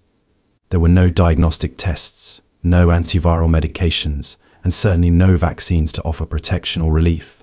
Treatment would have been based on the prevailing medical theories of the time, primarily the humoral system. Physicians or healers might have recommended bloodletting to balance your bodily fluids, or purging through vomiting or laxatives, both of which often weaken patients rather than helping them. Herbal remedies might have been given, although their effectiveness was largely unproven and sometimes harmful if poisonous plants were involved. These treatments were often administered by monks or barber surgeons who had limited training and no understanding of infection control. Compounding the difficulty of recovering from the flu was the general state of hygiene and living conditions. Sanitation was poor, with waste often contaminating water supplies and living quarters crowded and unsanitary. This made secondary infections common, turning what might have been a manageable illness into a deadly one. Even a mild flu could spiral into pneumonia or other fatal complications due to the lack of supportive care or antibiotics. Moreover, in 1350, the shadow of the Black Death was still looming large. The fear of plague often overshadowed other illnesses, and people might have mistaken flu symptoms for something far worse. Panic and superstition could lead to social isolation or even violence against those believed to be carriers of disease. Quarantines were sometimes imposed, but without a scientific understanding of contagion, these measures were inconsistent and often ineffective. From a social perspective, falling ill with the flu in 1350 could mean the loss of your livelihood and place in your community. Families often struggled to care for sick members while also protecting themselves, and with limited resources, many ill individuals were left to suffer alone. Death rates from common illnesses were significantly higher than today, and the absence of effective medical interventions meant that many who caught the flu would not survive, especially the very young, elderly, or malnourished. Reflecting on what it would have been like to get the flu in 1350 highlights not only how precarious life was in the Middle Ages, but also how medical progress has transformed human experience. Today, what we consider a routine illness was then a potential death sentence, underscoring the tremendous advances in science, medicine, and public health over the centuries. This contrast teaches us to appreciate the protective shield modern medicine offers and reminds us how vulnerable humanity once was to even the simplest of ailments. It also calls attention to the importance of continual investment in healthcare and research, as history shows that ignorance and fear can turn a common illness into a catastrophe. The story of the flu in 1350 is a sobering window into the past, revealing the stark realities of medieval life and the fragility of health before the dawn of modern medicine. Reflecting on the state of medicine in medieval times, it is evident why so many treatments fell short and why illness often carried such a heavy toll. The combination of limited scientific understanding, entrenched superstition, and rigid adherence to outdated theories created an environment where healing was more a matter of chance than certainty.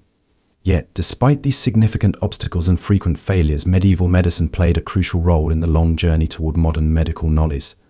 It preserved ancient texts, kept alive the spirit of healing, and laid foundational ideas that would later be questioned and transformed by Renaissance thinkers and scientists. The history of medieval medicine serves as a powerful reminder of how far humanity has come in understanding the doubts and combating disease. It teaches us the importance of scientific inquiry, critical thinking, and the willingness to challenge established beliefs. Above all, it shows that progress often comes through perseverance in the face of uncertainty and error.